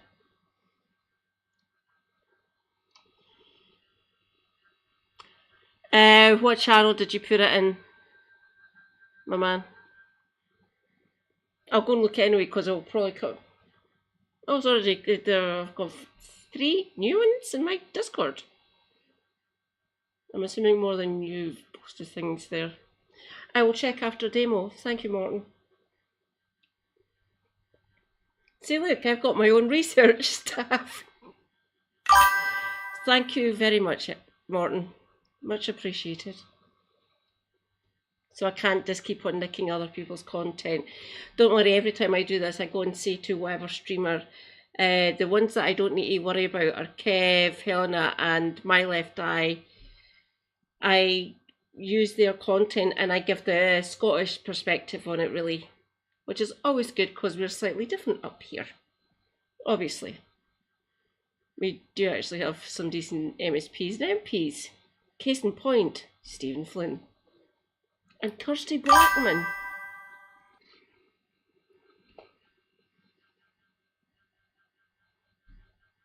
Oh, in general, thank you very much. He's seen as vindictive and authoritarian, punishing a veteran activist for publicly criticising the leader who cannot handle it, far too thin-skinned as he is. Starmer running scared of pensioners is what we all saw. They do. Now, 3 years later, White's warnings seem positively prophetic.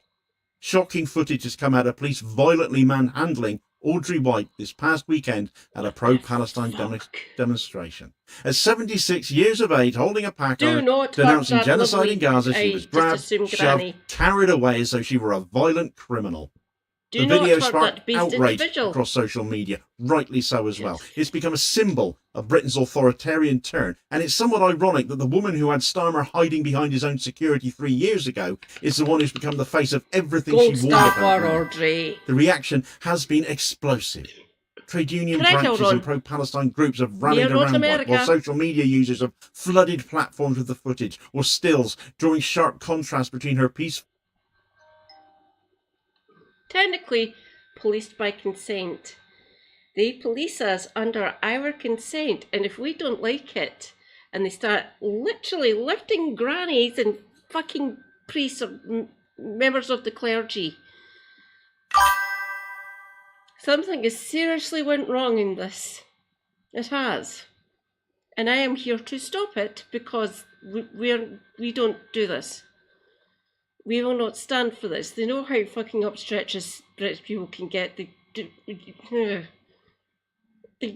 do know what we're like.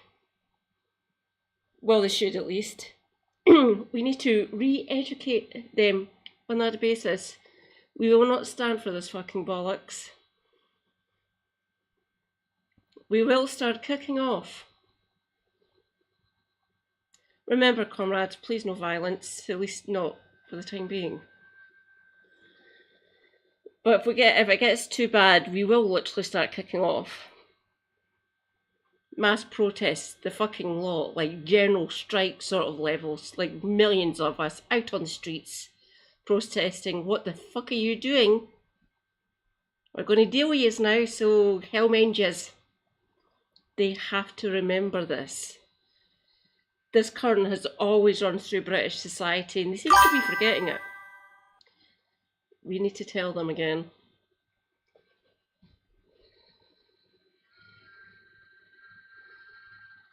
She is a hero.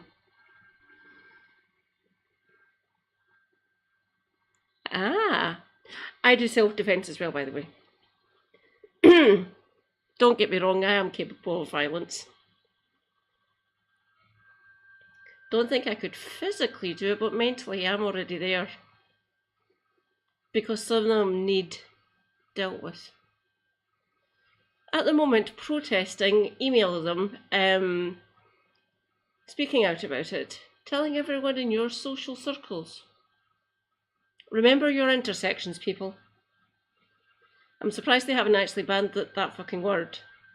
Our intersections do exist.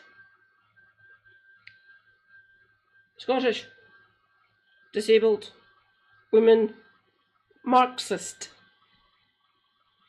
educator after fashion, I guess. Remember your intersections, bisexual as well. Reach out to your community. Family members, loved ones, lovers, friends, wives, husbands, partners. ROAs, individuals in your life. Reach out to them. Tell them this is wrong, this should not be happening. Tell them why this shouldn't be happening. Direct them to sources of information. Maybe I should do that. I should create that channel. Should have done it already. I'm already more than a year into my fucking streaming life. Taking me this long to get my fucking Discord sorted. Educate people, everyone. Education. Lifelong learning. I am here for it. Protest and the government's harsh response. Her story connects the dots here. Expelled for dissenting against Starmer, brutalised under his government for protesting genocide. She's become the living embodiment of the argument that Labour is no longer a party of protest, but a party of repression. The government's authoritarianism is not just about cracking down on the left, it is also about who is allowed to act with impunity as well. And nowhere has this been clearer, also this past week, than in Epping. The protests at the Bell Hotel began after the arrest of an asylum seeker on charges of sexual assault, but quickly descended into far-right rioting as the fash sensed an opportunity here to exercise their racist wanton desires. Even Tommy Robinson is apparently sniffing around another opportunity here. A protest against the asylum seekers was organised, but it was later that violent clashes... Repeat after me. Fuck off, Stephen Yaxley Lennon.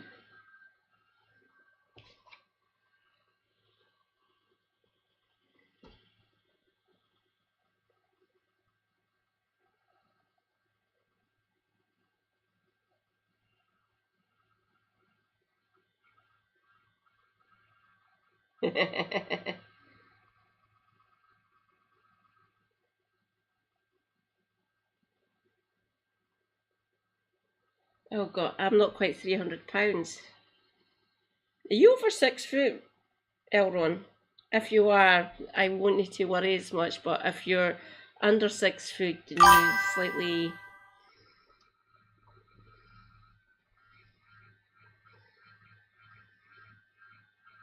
You're exactly 6 foot.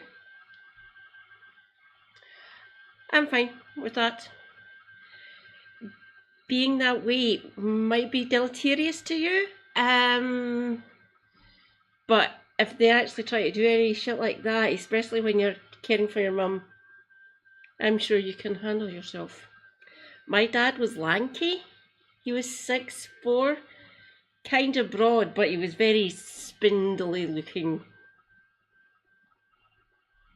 nothing like his mum or dad, my gran and granddad.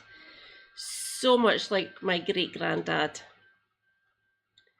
My granddad's dad, he was 6'6" or something, or 6'6.5", and he was like gaunt, austere, like those harsh Presbyterian looking individuals, literally fucking tall, spindly looking, like some sort of fucking spider creature, essentially. Long spindly arms and legs and all that fucking nonsense, and harsh. Thank God I didn't meet this man. He died he died 4 years before I was born. Christ, he reached the age of fucking 82. My mum's dad died when I was 3 months old, so he died 46 years ago. So, born in March, granddad died in the May. But dad was quite tall, but he was kind of broad. So you got the broadness from my granddad.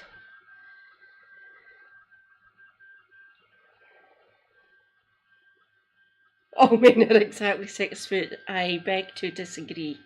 Super hubby isn't 6 foot, he's 5'10".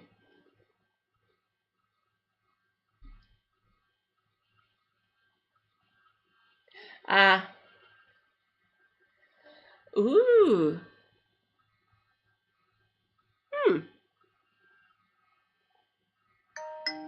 I am forming a picture of you in my head. It's probably incorrect, obviously, because I don't know what you look like, and you don't need to describe yourself in any great detail at all.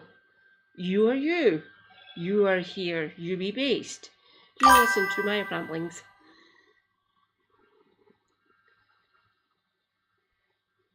Oh, men are 6 foot. It's fucking weird. My elder nephew,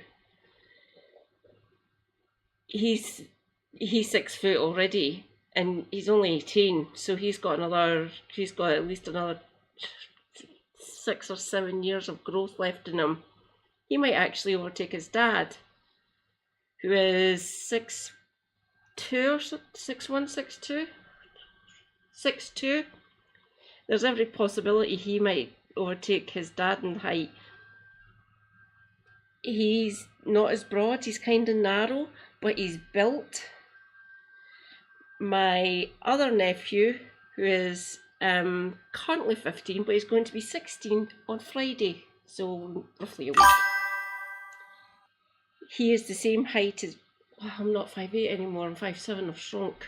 He is 5'8", so he's got another growth spurt in him. He probably go up to 6 foot. My niece, my lovely MB sweetie, 5'11". She's taken after her dad.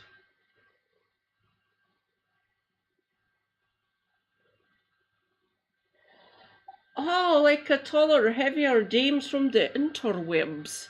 Or as Kev puts it, James from the motherfucking internet.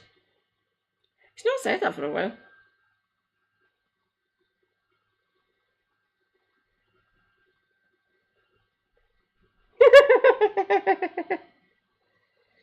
All the females in my family, we're all roughly taller than the average. The average here in Scotland is 5'4", 5'5" for women. AMAB, no AFAB, so sign female birth. So we're taught, my mum's the same height as me, she's 5'8", 5'7" now, but I was taller than her, I was 5'8". We're all taller than, I'm the same height as my mum now, and my two sisters are slightly taller than mum. Which oh Christ, this is weird. My younger sister's taller than me now, that's just fucking wrong. Sorry, darling.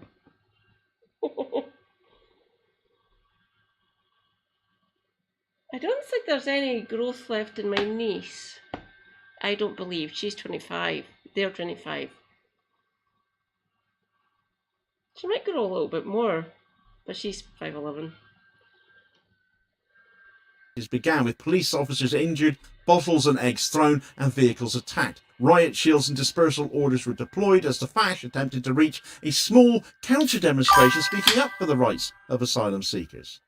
Yet despite the scale of the violence, only a handful of arrests were made.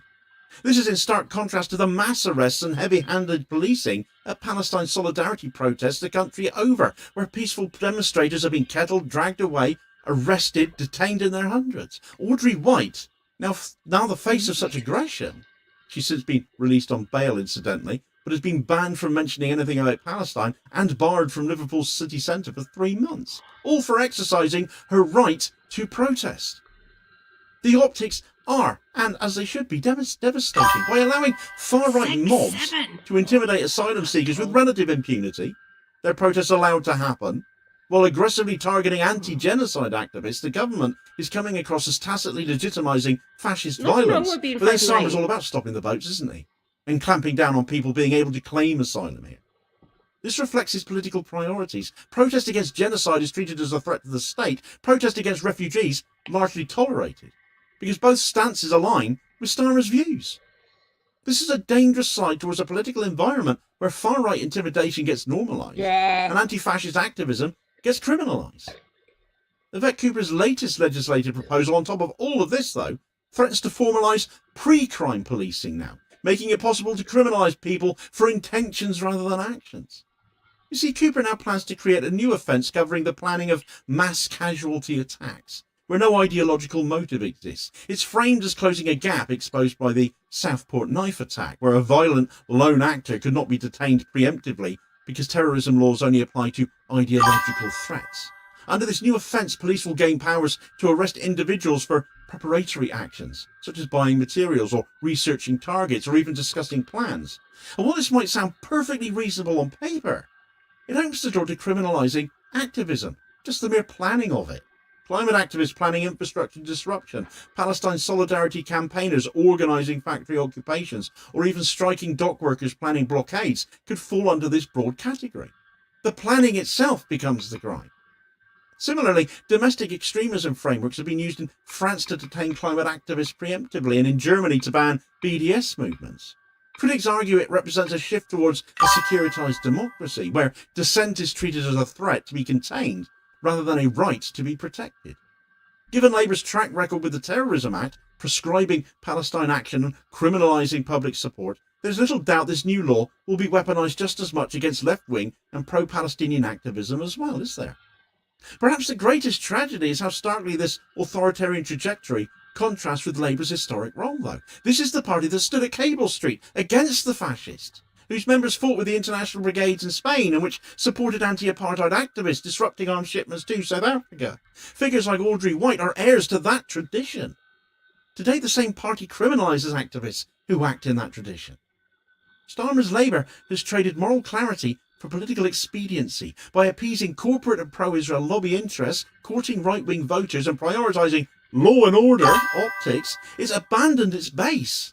Trade unionists, anti-racists, progressives. And the implications are severe. Criminalising protest will not stop dissent, it will simply drive it underground. And that will drive underground the real terrorism as well.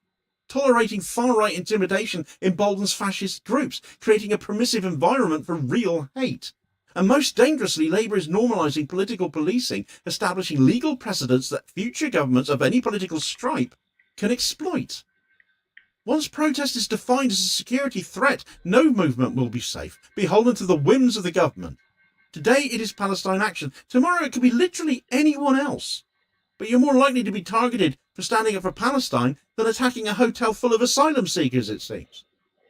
From the prescription of Palestine Action to the brutalisation of Audrey White, from far-right riots in Epping to Yvette Cooper's proposed thought crime law, the pattern's clear.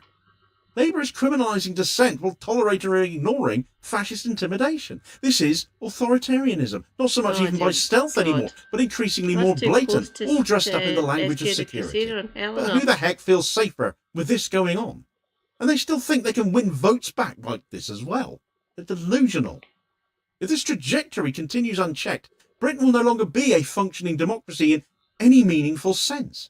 Civil society, trade unions, ordinary citizens must resist this, not only for Palestine solidarity activists or asylum seekers, but just for the very principle of democratic protest itself. This should actually go beyond political leanings because it is a threat to every single one of us. Once protest itself becomes criminalised, the door to authoritarian rule will have been thrown wide I haven't open. been to Derby.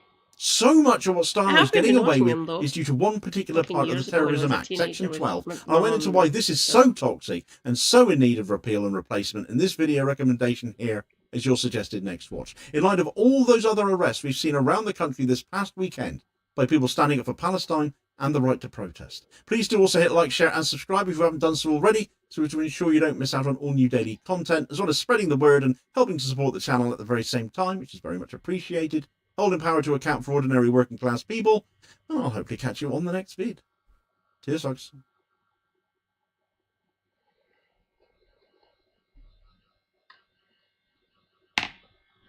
I'm going to have to lose my chat off my phone for a second. We are going over to Discord for a minute because Morton has pinned something in there. There, it's there. Oh, no. There we go. Oh. I'll just change this over.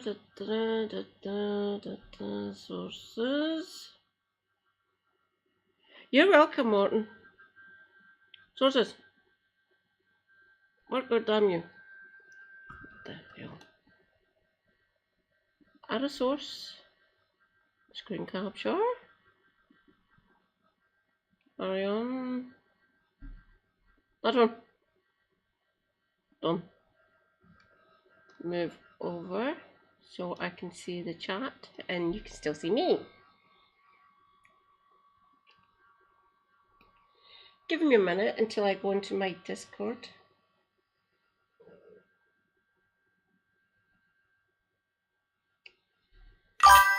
Okay, I will put the volume up on this in a second.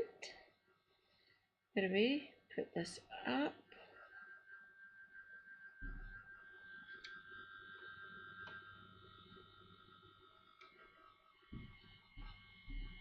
All right, give me a second. Where's my general?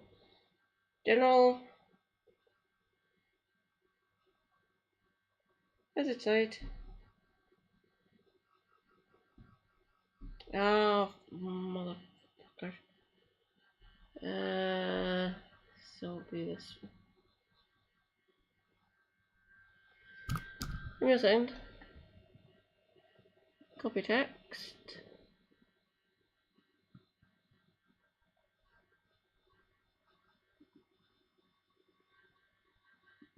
Close.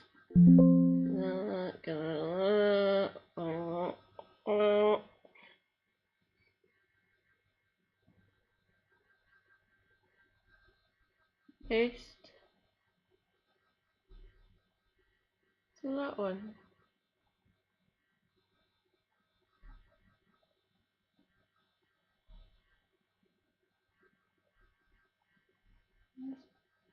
What?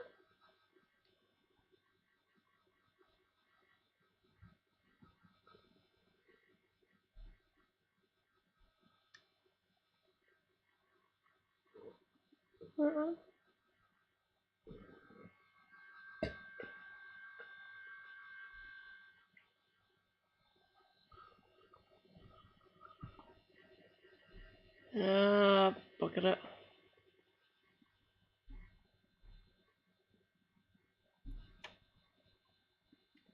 Give me a moment, my comrades.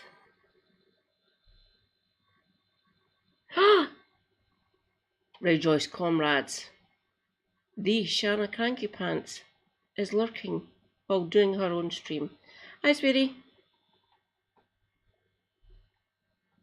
Lurk away, my darling.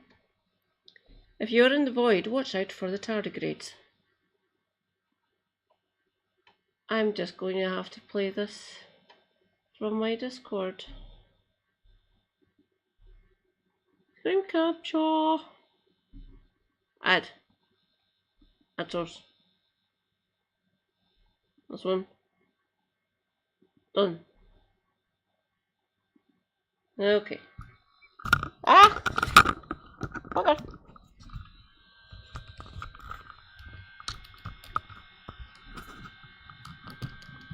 Ha.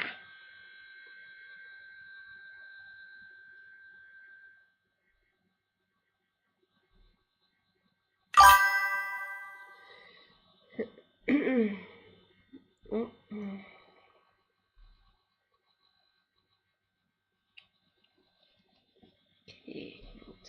So now I've got to up.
God damn it, where is my chat? Bin screen capture. Go away.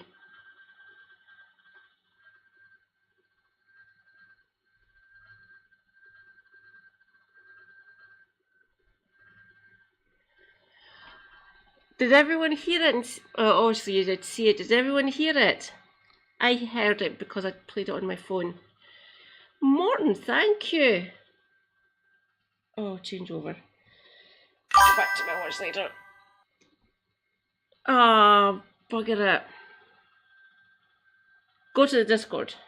Give me a second. Didn't hear? You can hear. Go to Discord. Yeah, no sound. Sorry, John. Give me a minute. I'll post the link to the Discord so everyone can see that. Thank you so much, Morton. I do love Morris dancing. It looks amazing. Just copy the link if you please. Thank you. Back to my stream.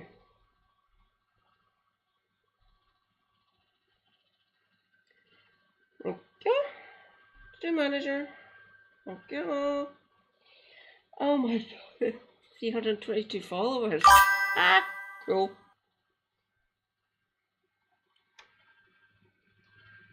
I'm doing it just now, Elron. Feel free to join. And if you think there's anything I need to put in, like change the channels, funny names for what they are, you're not allowed to plug yourself.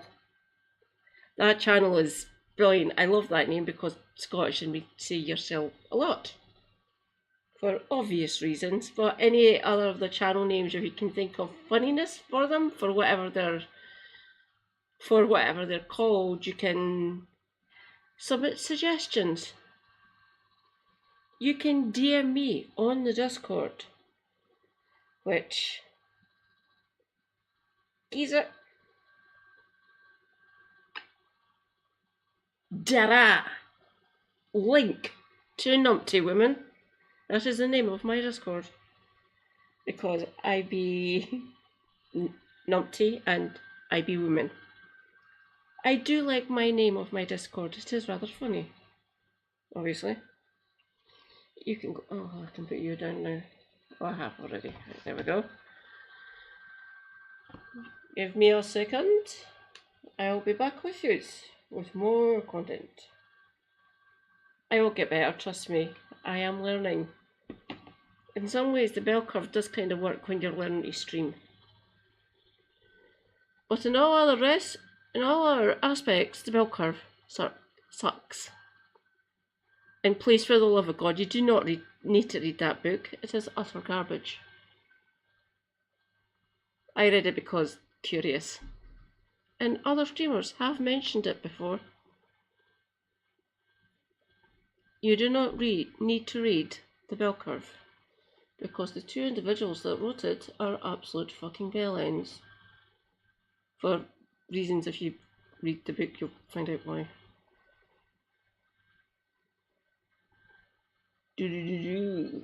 Let's see, what do we... No! Go away. I thought you'd done quite well, Medi, but I am not polluting my algorithm anymore with those fucking The fascists. message was clear. The UN has no authority here. Ever already done new demo?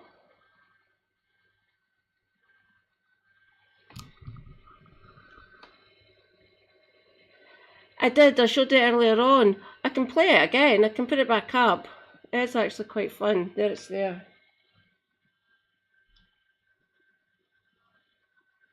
I will play it again for you. It's only 6 minutes, fuck it. Paul Mason, the self-proclaimed journalist and radical social democrat, What does that mean? has a reputation for being somewhat detached from reality when it comes to his assessments of political events. Last time he featured in a video That'd be true, here, yeah. he responded That to is someone true. criticising Israel in a local meeting with, See, why didn't you just say, Jew? in an unhinged propaganda fucking rant idiot. that he didn't. Paul Mason, the self-proclaimed...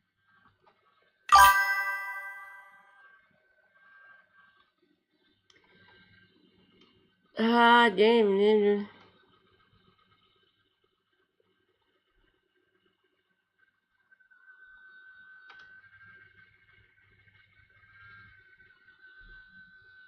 Gimme.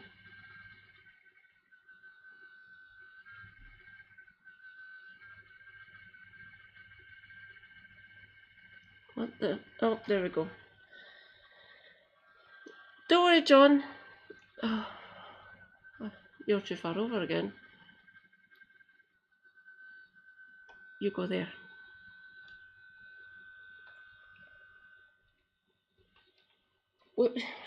What do you mean by that one, John? Paul Mason. What do you rearm Britain under this government? If you ask nicely, Rachel might be inclined to do it. I can't remember who the Defence Secretary is. Healy! Fucking Healy. I knew I'd remember it. Go! Claimed journalist and radical social democrat, What does that mean? has a reputation for being somewhat detached from reality when it comes to his assessments of political events. Last time he featured in a video here, he responded to someone criticising Israel in a local meeting with, See, why didn't you just say, Jew? in an unhinged propaganda rant that he didn't realise was being recorded by an Bad, audience Paul. member. Bad. This time around, he's shot out of his chair to write a series of posts on Twitter in reaction to the formation Does it? of the as yet Interesting. unnamed left-wing party formed by Jeremy Corbyn and Zara Sultana, and is already polling at 12% with a whopping 400,000 people signing up to their website in just over 1 day. Can you dig it? Can you dig it? Can you dig it? Mason seems in something of a panic as he I have that DVD. It is in a box, in a storage facility on the other side of the River Clyde.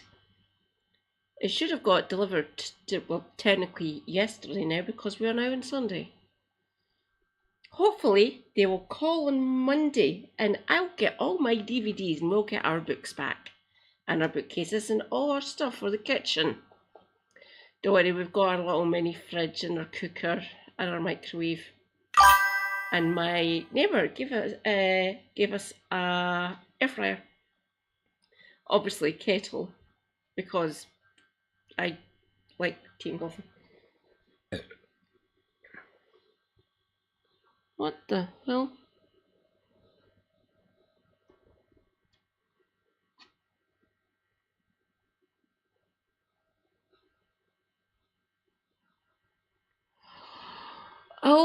That's ringing some bells for me, John. I can't quite place it though, unfortunately. I do apologise, but there's some bells ringing in my head about it. It's probably a good few years, good few years old now, that one. But there's some connection that I can think. We'll need to go and check that. I will check offline later on and see if I can find the connection. Kev might actually know, come to think of it.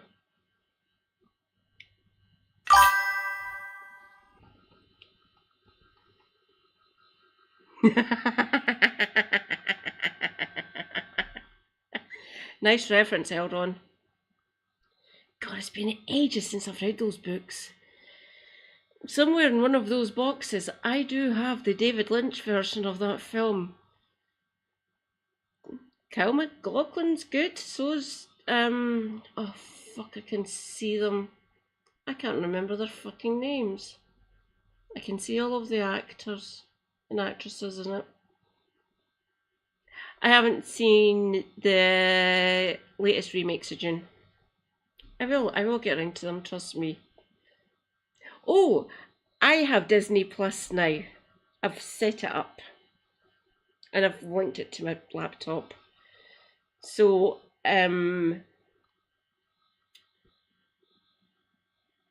shit. MCU for myself, because me be big comic book nerd, and Star Wars for Super Hubby, because he be Star Wars nerd. Plus lots of other things as well that we can watch through Disney and Paramount.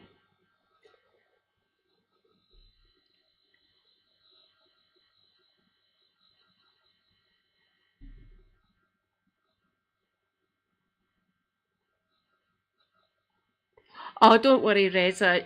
You'll never convert me to DC. Sorry. Don't get me wrong. I have tried it. Dark Knight series is quite good, but Batman's a vigilante. Mind you, so's the Punisher. I like Aquaman, and do not like either version of the Suicide Squad. Seriously, why put a big A-lister like or B-lister as Will Smith as Deadshot? No, this man was utter garbage. I have read a few DC in my time. I'm still Marvel. Sorry, Reza. Thor, X-Men, and Scarlet Witch, and to a certain extent Vision, obviously. They are my favourites. Scarlet Witch is the best. Do not fight me on this, you will lose. DC has its place, don't get me wrong.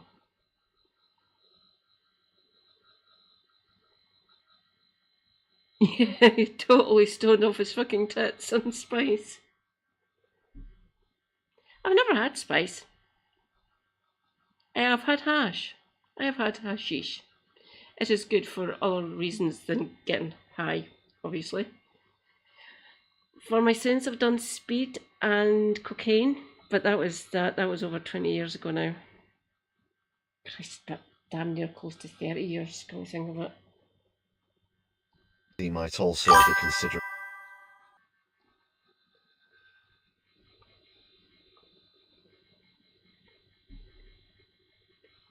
I agree with you, Elron, yeah.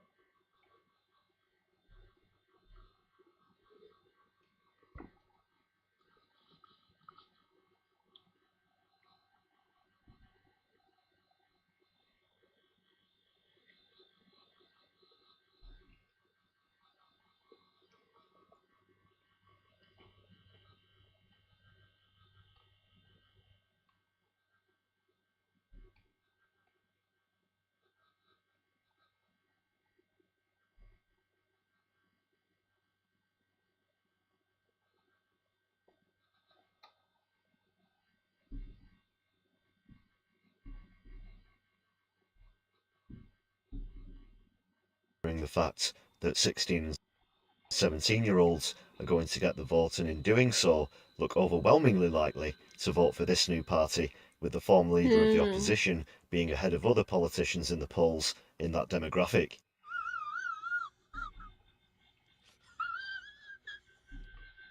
The ones that change the mental pathways are crystal based, like meth, blue meanies. That's what they used to be called in the 60s and 70s. So that's amphetamines. They change the way we get wired, essentially up here. THC does it to a certain extent. Things like cocaine, heroin, benzodiazepines, which is the legal version, and opiates, which are the naturally derived ones, and opioids. They affect our receptors across our body, essentially. So the ones that actually rewire us after a fashion are all the blah blah blah amines ones. Like the most common ones are like amphetamines, essentially, and that includes things like spice, because they're the easiest to manufacture, mostly. Don't get me wrong, actual crystal meth is incredibly dangerous because you're trying to create a stable crystalline structure, and if you get that wrong, things do kind of go boom because of the ingredients you have to use to get the crystals formed correctly. And it still does major damage to the rest of the body, obviously, just like heroin and cocaine does. THC, the active component in cannabis, kind of affects the way the signals get sent from the brain down the spinal cord and the rest of the body, blah blah blah. It does kind of rewire it after a fashion, but it goes back to the baseline, essentially. But ones that actually that change the way our brains work are the amphetamines. If you can avoid using amphetamines like speed, crystal meth, blah blah blah blah blah, just avoid them. I say this from personal experience. I have never had LSD, which is a crystalline structure as well, mostly. The other more nature-derived ones like cannabis, heroin, laudanum, and things like that, that's the older name, and cocaine, they change the way we think, perceive, and things like that. This change the signals. But the amphetamines actually change the way we get wired, and they affect the sympathetic and parasympathetic nervous system.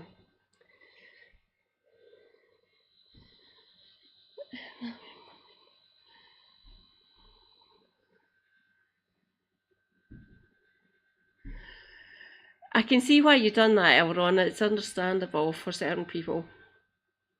The reason I use cannabis, not on a regular basis anymore, every now and again, is to help me relax, and it helps relaxes the muscles and stuff.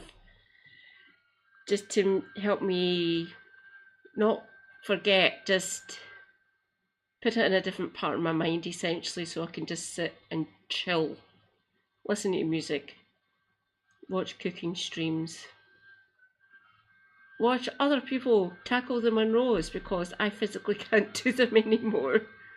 Well, I've only done one and a half. So that's what I do when I used to get stoned. Obviously, I still get the munchies. I can't do those amphetamine-based ones anymore. Christ, what would happen to me if I actually went back on speed? Fuck, doesn't bear thinking about.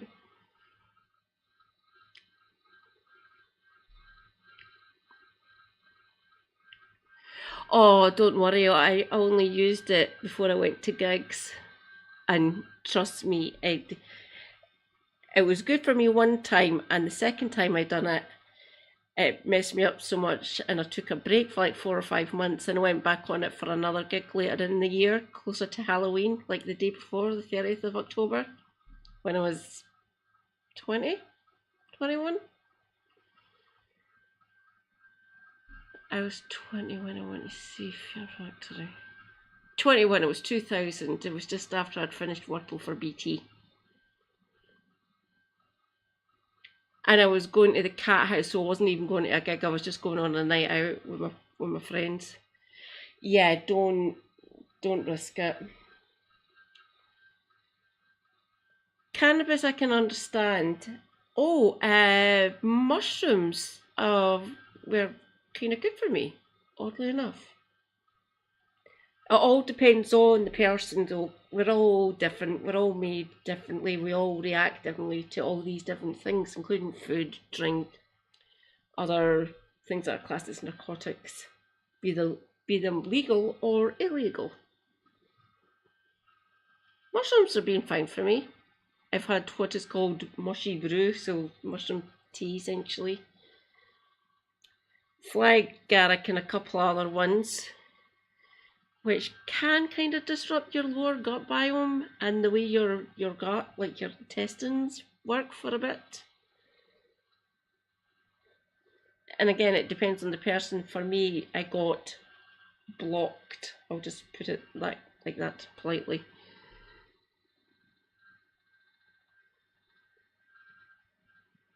Same with me. Like I say in my stream, poison of choice, alcohol, easier.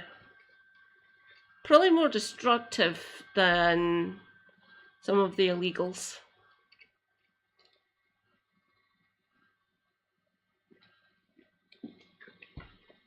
Moderation does work, actually.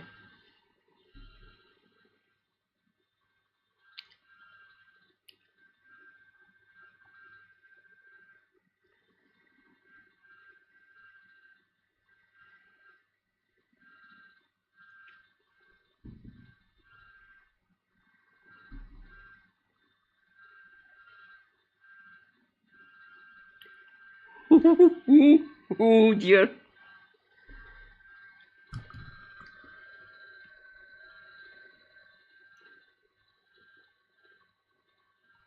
Mum's had a hash brownie, but she knew exactly what she was eating. She used to yell at me when I went out with my friends and down to one of my friends' flats. But she could understand why I was taking it, because she's since talked to rheumatologists and other doctors and stuff that it's actually good and beneficial. Well, not beneficial.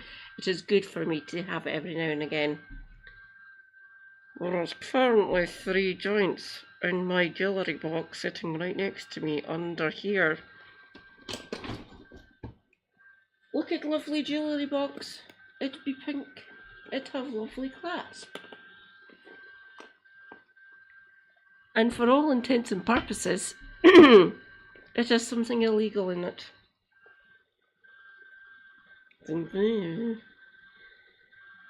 I feel it's good for me, and it should be able to prescribe it for people like me, because it really does help.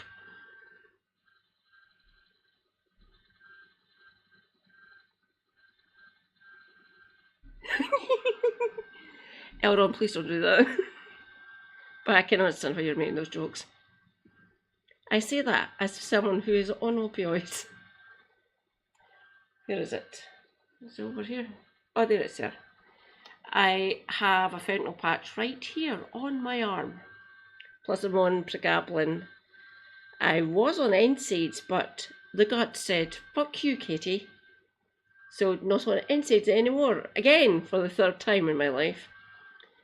Seriously, I don't need the NSAIDs, I just need the painkillers and better movement regime. So I'm taking up swimming and might actually start doing aquafit, which will probably be better for me. That's good.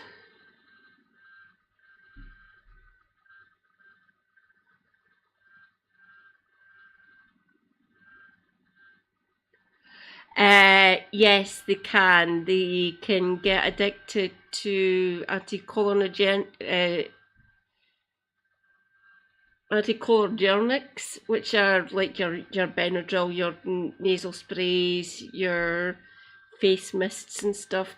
If you suffer from hay fever, you can actually get addicted to them. because the way the receptors work for the olfactory senses and the ones for the eyes and your ENT area, and to a certain extent parts of your breathing, so like your trachea, your windpipe, let's put it like that. Your body can't get used to them and crave them after a fashion. When they were taking me off my tramadol and my NSAIDs, my body thought, fuck, and I went into withdrawal. So sweat, sneezing, coughing constantly, having to blow my nose all the time, literally twitching like a fucking bad woman and stuff like that. So your body can create these dependencies due to the lack of the way it gets received, the receptors in your body. They get used to it, and when you don't get enough of it or it gets cut off, like you go cold turkey, you literally go through the sweats. So they're trying not to prescribe them too much now. Obviously people with end of life care, blah blah, things like that, people go through the, before they shuffle off this mortal coil, essentially they get put on NSAIDs and opioids, basically to take away the pain of whatever thing they're going through before they pass. But people like me who have chronic debilitating pain and other autoimmune and connective tissue disorders, I really shouldn't be on them. And people like me who are still relatively young, 46 by the way, we shouldn't be on them long term. I was on my tramadol for 18 years. And I shouldn't have been. The longest time you're meant to be on opioids, the cap should be 5 years at the most. Most people, when they get put on tramadol specifically, are on it for like maybe 6 months to a year. That's it. I was on it for 18. Yeah. I shouldn't have been on it that long.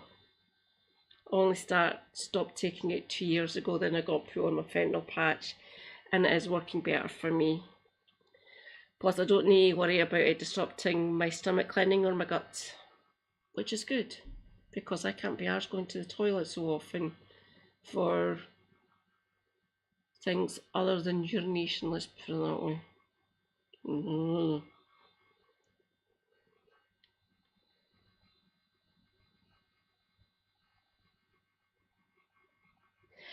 Yeah, it's the way it gets received, Elron. Yeah, buprenorphine's one of the most widely over-the-counters, by the way, especially here in Britain. Especially here in Glasgow, apparently. The strongest ones, the ones I got put on for my arthritis things and joints and blah blah blah blah. I was on ibuprofen when I was a teenager into my early 20s. Just no.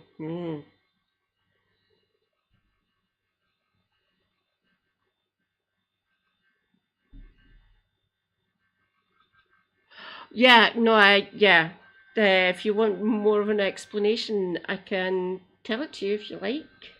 From my own experience, only everyone is different. Obviously, we're all built differently, blah blah blah, lots of different issues and whatever. I can give you my experience and it can educate you, and you can take that information in and decide what way you want to go. No problem. We will finish this video and I will explain. In fact, he's gone into another hyperbolic rant in which he compares the formation of this new party with the rise and electoral victory of none other than Adolf Hitler. Paul Mason, you're a fucking idiot. Right. Let's see what's happening, people. He says Corbyn's new party is designed to put Farage into number 10.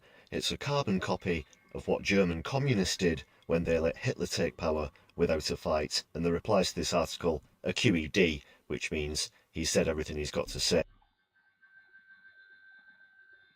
Incorrect. I said this earlier in my stream. The real fucking idiots in that situation were the fucking centrists, Paul, you fucking idiot. If you want to see the real fucking culprit, check out Von Papen. Seriously, some of these fucking... Technically, Paul Mason was a trot. Who'd have thunk it? Back in his youth. So was Andrew Marr, apparently. Okay. He's definitely not a Trotskyist now. For obvious reasons.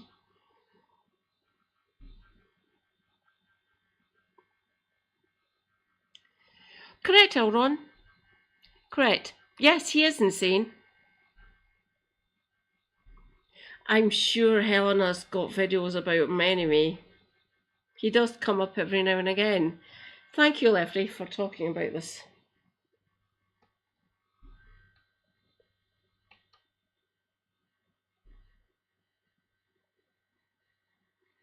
And isn't going to bother responding to anybody who might actually point out the truth to him. I'll spare the rest of the thread, but essentially he's accusing Corbyn of not being bothered if Farage wins because he assumes that he'd win the election after the next one. This is, of course, a ludicrous comparison, the same way that he's accusing the new party of splitting the vote for a myriad of reasons, but I can boil it down to just 3. Number 1. Labour are not left-wing. If Paul Mason had an ounce of grey matter in his head, then he'd have observed how Starmer has gutted the party of anyone to the left to be replaced with neoliberals. If they were left-wing, then there's a certain word that you'd hear them describing themselves as that you never seem to hear from them for some reason. He is. Socialists. Oh my God. Shut up, you toffs. So no, this isn't splitting the left. In fact, so far, the Green Party, the Trade Union Socialist Coalition and others have already said that they want to work with the new party, the exact opposite of what Mason's implying. Number 2, Starmer did it unto himself. Starmer's skydive in the polls has been going on for some time now, and he was already the least popular Prime Minister after 1 year in office that there's ever been before the new party was formed, and this is because of their atrocious policies and inaction on major issues, not because... Oh, for clarity, when I was a teenager up until I was 19, nearly 20 years old, I was a Trotskyist, by the way. That's how I entered the left wing, essentially. My comparative religions teacher back up in Perth, praise be, the man is no longer with us. He is a legend. He gave me the Communist Manifesto. Thank you, Mr. Edie. You are based. When he saw that I was interested in Hellenistic and Latin history, like the Romans and the Olympians and Greek culture from fucking thousands of years ago, I loved it. I ate it all up because I didn't do PE because of my arthritis. Yay, saved. And I met one of the most based individuals I have ever known in my entire life, other than myself. Oh, God. So, clarity, form of trot. Just now, classic Marxist. I am now referring to myself as Marxist plus eco-socialist. Both are somewhat synonymous, I guess.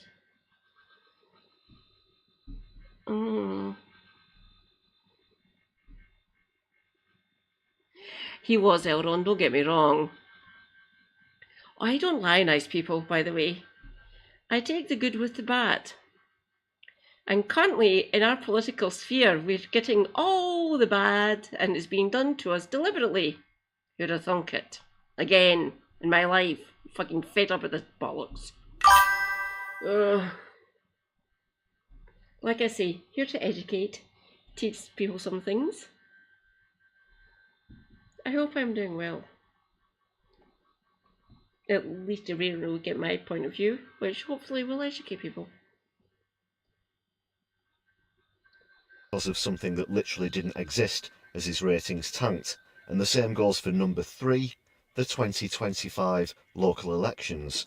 While not every council seat was up for grabs, it was Reform who won the most seats, while Labour took a massive walloping. Are Mason and Starmer going to try and blame that Didn't exist. historical event on the new party, because it looks completely obvious to everyone else that the door for reform hasn't just been opened by Labour, it's been blown off its fucking hinges?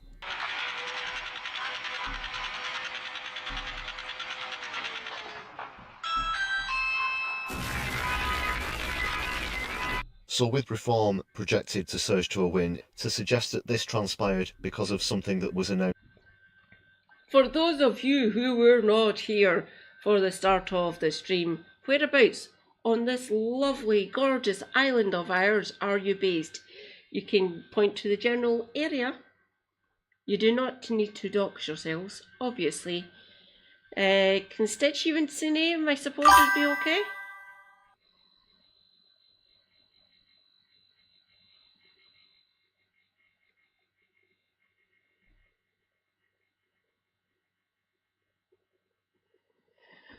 No, he wasn't. Oh, Christ. I've came up against that talking point as well. And he wasn't. The socialist. He was socialist, so left-wing. He gave up his lordship. He gave up his place of privilege. Shows you how based he was. And Christ. He's probably spinning in his grave at what his son is currently doing. Hillary, you can fuck off. You are nothing like your father.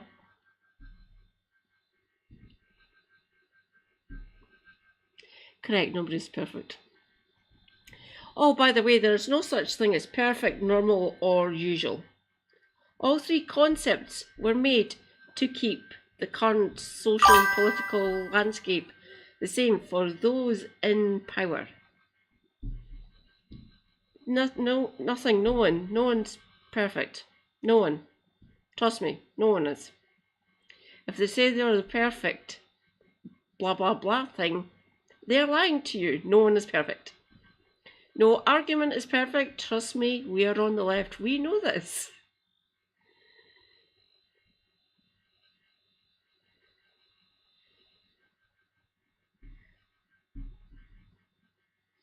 Yes, same with me.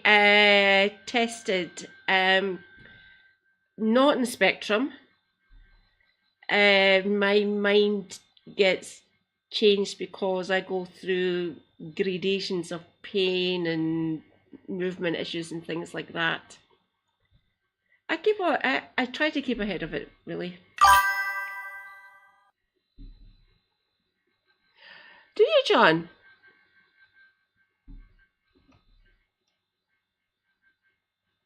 I know I wouldn't do that. I'm just thinking what he would actually think. Obviously, he was still alive when Hilary Benn was in Parliament.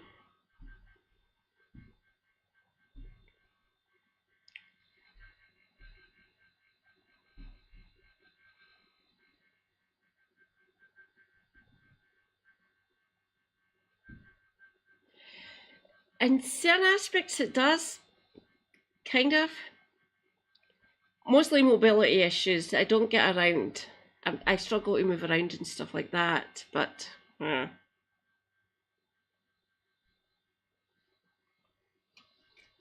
God, this cursed fucking map. I hope this doesn't fucking come true. I really don't. Get the fuck out of Aberdeenshire, you Tory bastards! Just this month is crack-smokingly inaccurate, Paul. I'd also recommend that you don't try to get desperate enough to compare the world's most recognisable fascist in history and his pathway to power with the world's most recognisable democratic socialist and peace advocate, you absolute shitehawk. The reality is that Keith has let Nigel run off with the lead while he's been trying to mimic him on immigration, and it's people like Corbyn, Sultana and Polanski from the Greens who are showing voters that they have a real alternative to the three legacy parties away from reform. Some of them have even commented on recent content on this very channel that they've abandoned reform for the new socialist party. It does, Elron. Oh my God. So what do you think about Paul Mason's ramblings on social media? Let me know in the comments below, Idiotic, as well as whether you've already the best. signed up to yourparty.uk and what you make of I their just want potential Paul so Mason to far. shut up really at this Also, point. speaking of signing up, this is the Same first with recorded George video Galloway. on My Left Eye since we passed 4,000 subscribers, so thanks to everybody who I'm one of smashed the them. subscribe button Rejoice. and helped to boost the channel by sharing your opinions in the comments and sharing content. Much appreciated, people. Thanks so much for watching. Please hit the subscribe and thumbs up buttons to help us out on the algorithm. You can now join the channel with a membership for just 99p with some great perks for you to enjoy, including exclusive content and early viewings, plus lots more. And you get to join the list of awesome people who support the channel that you can see on your screen right now. Hit the join button or follow the links in the channel description. If you'd like to make a one-off contribution, then please hit super thanks on the video or follow the link to our Buy Me a Coffee page where you can help to show solidarity and support the channel for just the price of a tasty hot beverage. All contributions are greatly appreciated.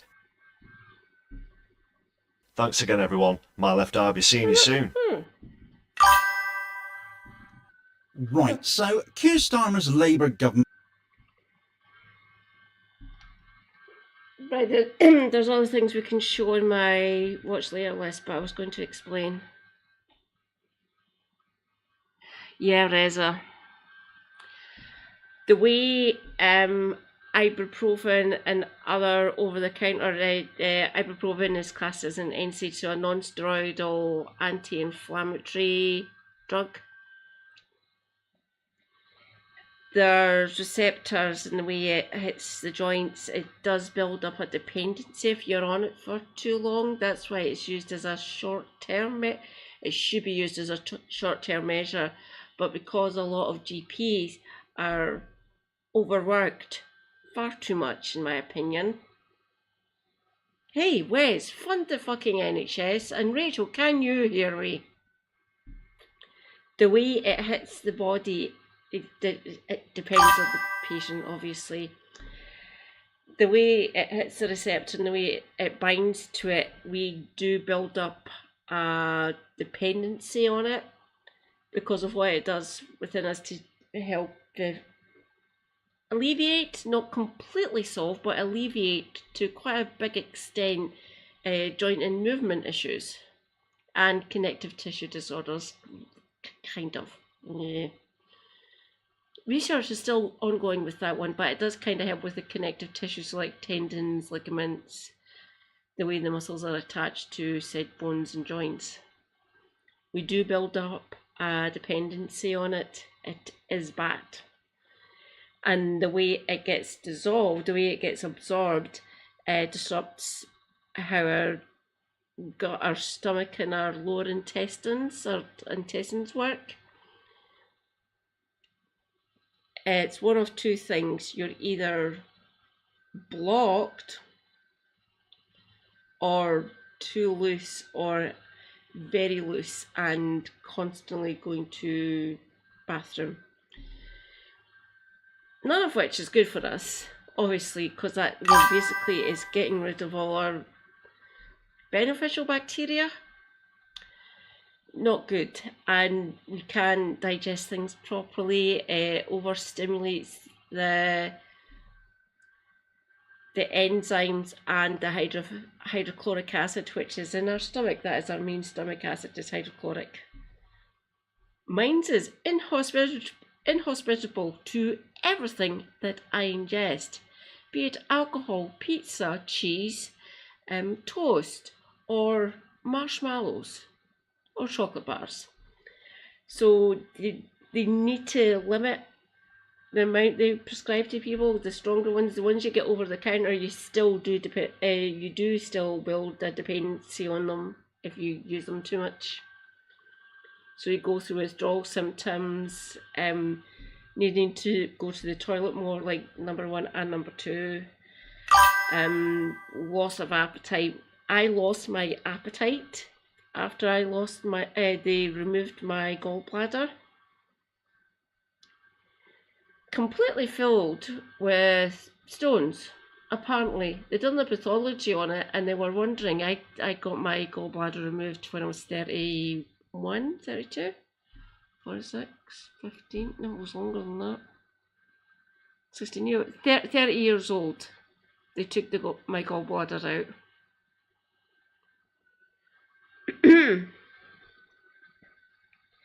So it disrupts how our lower GI tract works. It helps relieve the most, not severe, the most high dependency needs for pain management. So, if you can limit your use of any NSAIDs, you can use pyretics, I guess, which is paracetamol.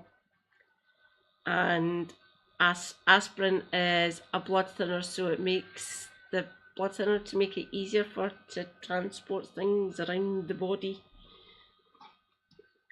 I can't remember the side effects of using aspirin. Fuck. The pyretic ones, like paracetamol, change the way the blood absorbs things and the way things get absorbed from your esophagus, your food pipe, your intake pipe, if you wish, and your esophagus down into your stomach and your lower intestines. They still do damage.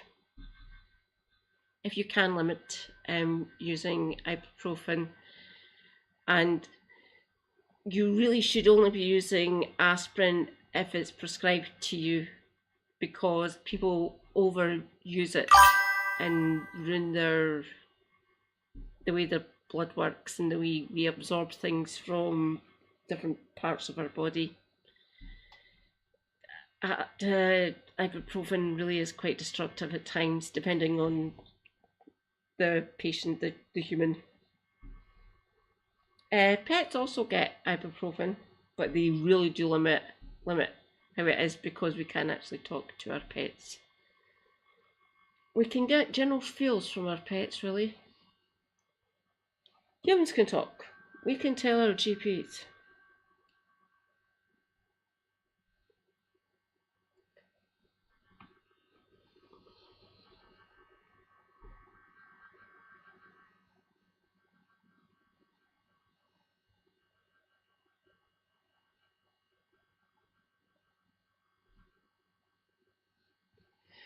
Of course, Elron, carry on.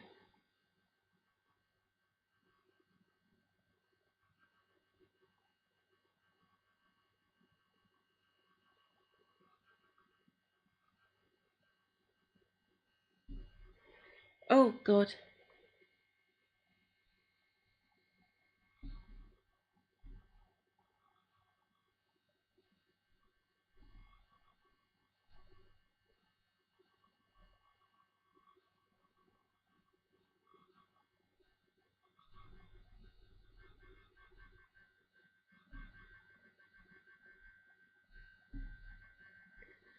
I will get to it in my next stream, Elron, because there's one that I want to show. Where is it? Where is it? Ah! Oh, there's a. Give me a second, my comrades.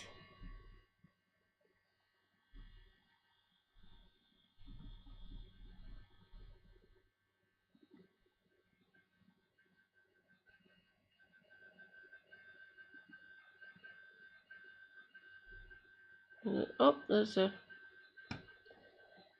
This one should be fun. As Abdisalam Isa Salwe described the third president of Somalia, to weaken his enemies, General Siad Barre had systematically incited one clan against another. Between 1980 and 1990, there was not a clan that did not fight against its neighboring and sometimes related clans. Moreover, the as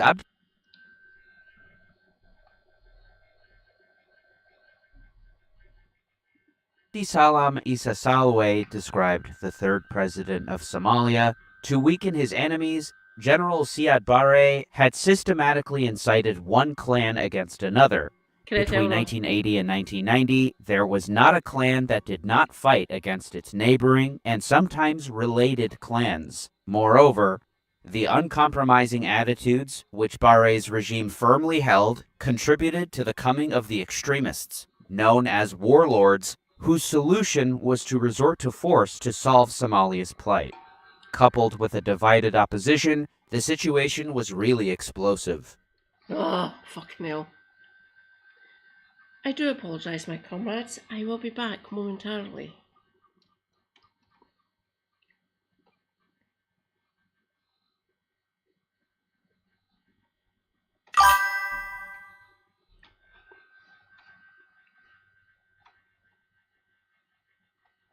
Oh no. If you can still hear me, John, I'm sorry. Ugh, that sucks.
As Barre's regime collapsed, he was mockingly referred to as the mayor of Mogadishu, referring to his shrinking parcel of control. Most of the general's army had deserted, and when he finally fled, it created the familiar power vacuum, as it's called. Inter- and intra-clan killings ensued. Wrote Issa Salwe in The Collapse of the Somali State, because of lack of security, food could not reach the needy as food convoys were looted and ships were being shelled to turn them away. Furthermore, relief workers were threatened by armed gangs. Without the slightest moral standards, mafia-like groups imposed exorbitant fees on the UN and relief agencies to make them pay for their security. And thus, wrote Issa Salwe, a man-made famine was in the making. Every American has seen the shocking images from Somalia. I have given the order to Secretary Cheney to move a substantial American force into Somalia. These and other American forces will assist in Operation Restore Hope. Though this was in the last weeks of the Bush administration, Bill Clinton would be sworn in January of 1991. In May, with both the violence and famine waning, the U.S. withdrew most of its troops. Somalia was then turned over to UN troops as part of United Nations Operation in Somalia, or UNISOM II. Eager to maintain the Americans' enthusiasm, wrote the Washington Post in 2000, the United Nations named retired U.S. Navy Admiral Jonathan Howe, who had been President Bush's Deputy National Security Advisor, as its senior representative in Somalia. Issa Salwe observes this was no ordinary peacekeeping mission. The UN troops at this time had been given the role of peace enforcement under the enforcement provisions of Chapter 7 of the UN Charter, which called for further use of force to maintain peace throughout this fractious country and the disarming and demobilization of all armed groups. With the new mandate under Chapter 7, the UNISOM's role changed from mediator to player, and this in turn set the scene for confrontation. Wrote Vernon Loeb for the Washington Post, the Clinton administration strongly supported this more aggressive stance. Madeleine Albright, then the U.S. ambassador to the United Nations, said the goal was, quote, nothing less than the restoration of an entire country. Indeed, the UN-US mission was to be an experiment in nation building. Interestingly enough, UN troops fixed their sights on Radio Mogadishu, the outlet of the Somali National Alliance. The SNA was composed of groups who had opposed the Barre regime. They were led by the general Mohammed Farah Aidid. Correct, John. The propaganda threat from the SNA's broadcasts were in part a result of a flawed UN approach. As observed by William J. Dirch, although Somalis were known to be avid radio listeners, often comparing news derived from several broadcasts, UNISOM II planning did not include broadcast facilities. Indeed, while UNISOM II continued to explain itself in writing to the relatively few Somalis who could read, it never did establish a presence on the airwaves that competed outside Mogadishu with Radio Mogadishu or the SNA-influenced broadcasts of the BBC.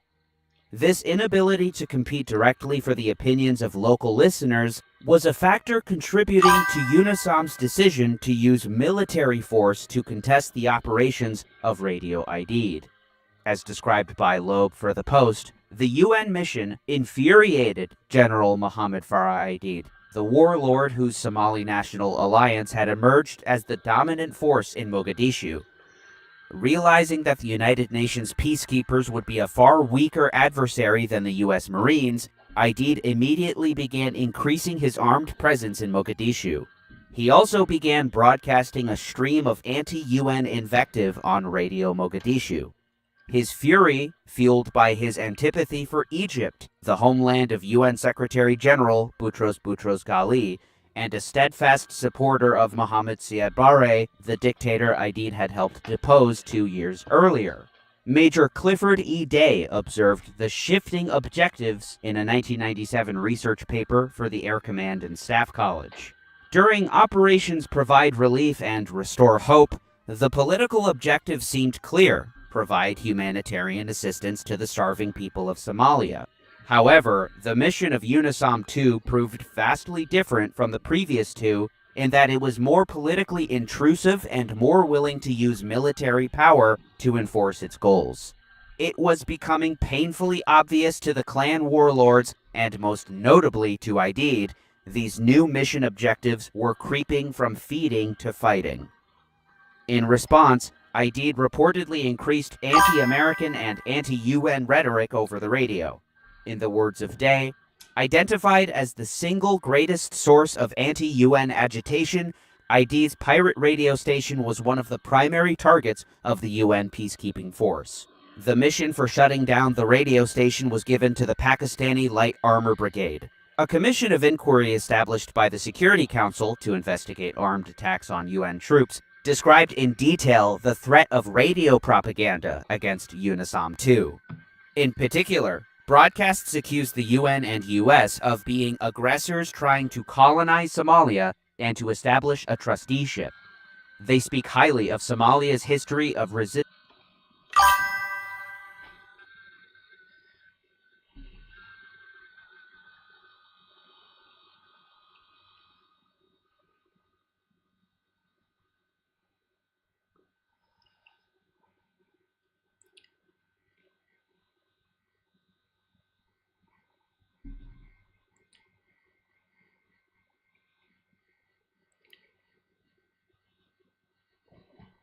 Correct, Elron, it is.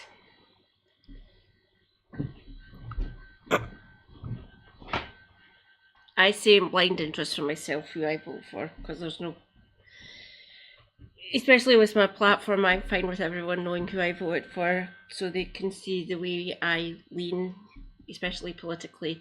No one else has to. Seriously, none of you need to say to me what your leanings are. It is, yeah, Elron's correct. Secret ballot. Mostly. Super Hubby, for all his sins, doesn't believe that is correct. He thinks they are looking at how we vote. In certain aspects, it doesn't really matter. Because seriously, lots of us are basically pissed off with the main parties now for very obvious reasons that we all live under.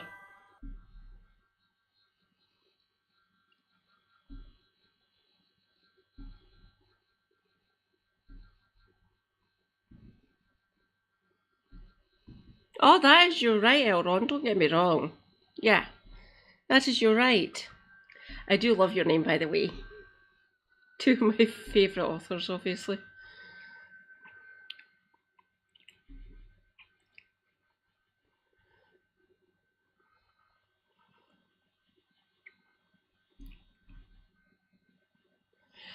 I suspect there has been for a good few years now, Elron.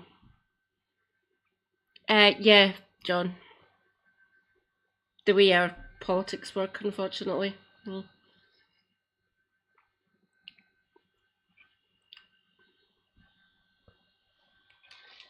We do be living in interesting times, obviously.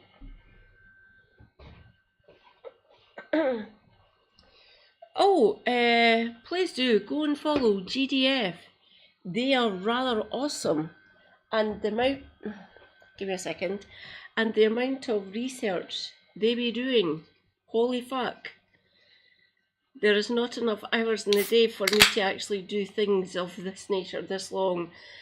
The last one that I'd done was obviously that Jubilee talk with Mehdi Hassan taking on 20 fucking, essentially, either fascists or fascist supporting fucking bastards. I do not want to do that again. I've done the last, I've done the one with Dr. Mike taking on anti-vaxxers, and I done the one with Sam Cedar as well. Again, for my sins.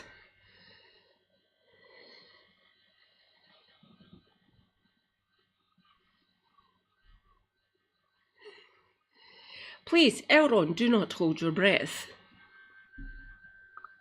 She's not in the cabinet, is she? I can't remember. I don't think she is. Obviously, still Still a backbencher. Meh.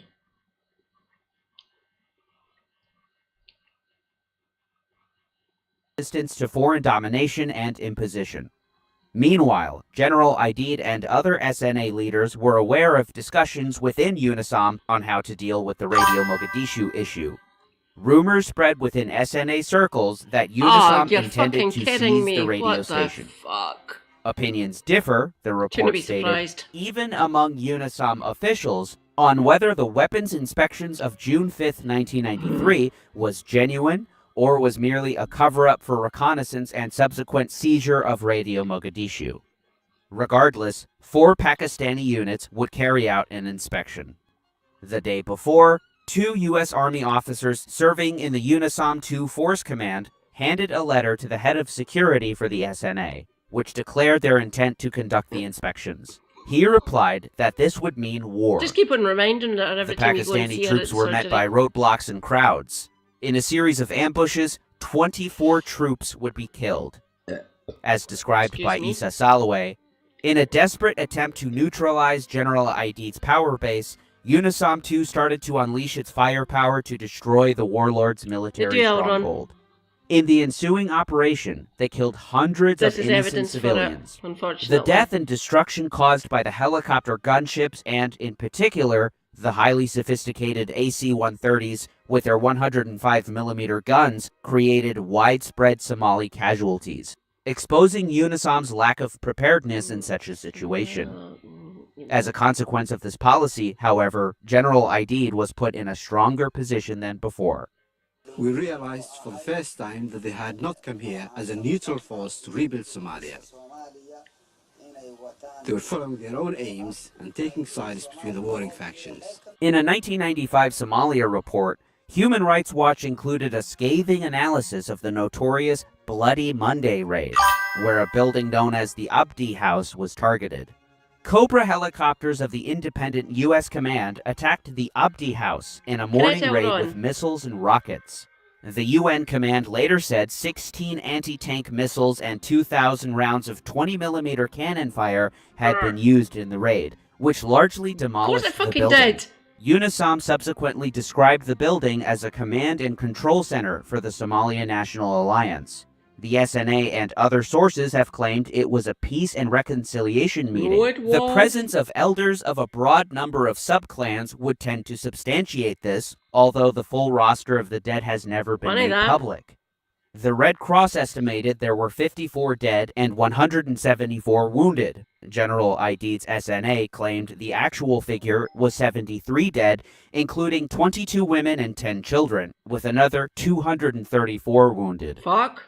In addition to having been a violation of human rights and humanitarian law, concluded Human Rights Watch, the attack on the Abdi House was a terrible political mistake, widely regarded as having claimed overwhelmingly civilian victims, among them advocates of reconciliation. The Abdi House attack became a symbol of the UN's loss of direction in Somalia. From humanitarian champion, the UN was itself in the dock for what to the casual observer looked like mass murder.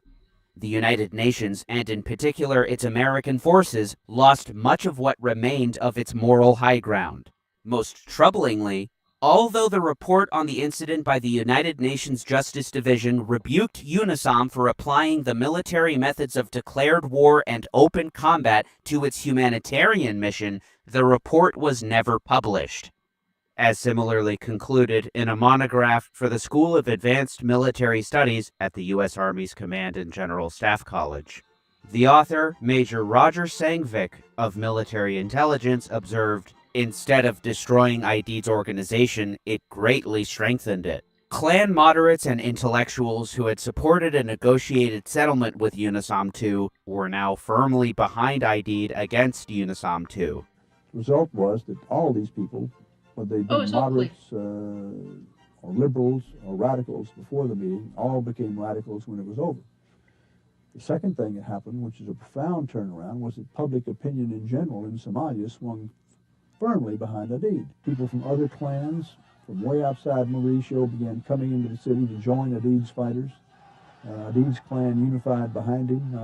The situation became much worse after that. In response, wrote Dirch, the SNA escalated its attacks on the UN, targeting Americans in particular.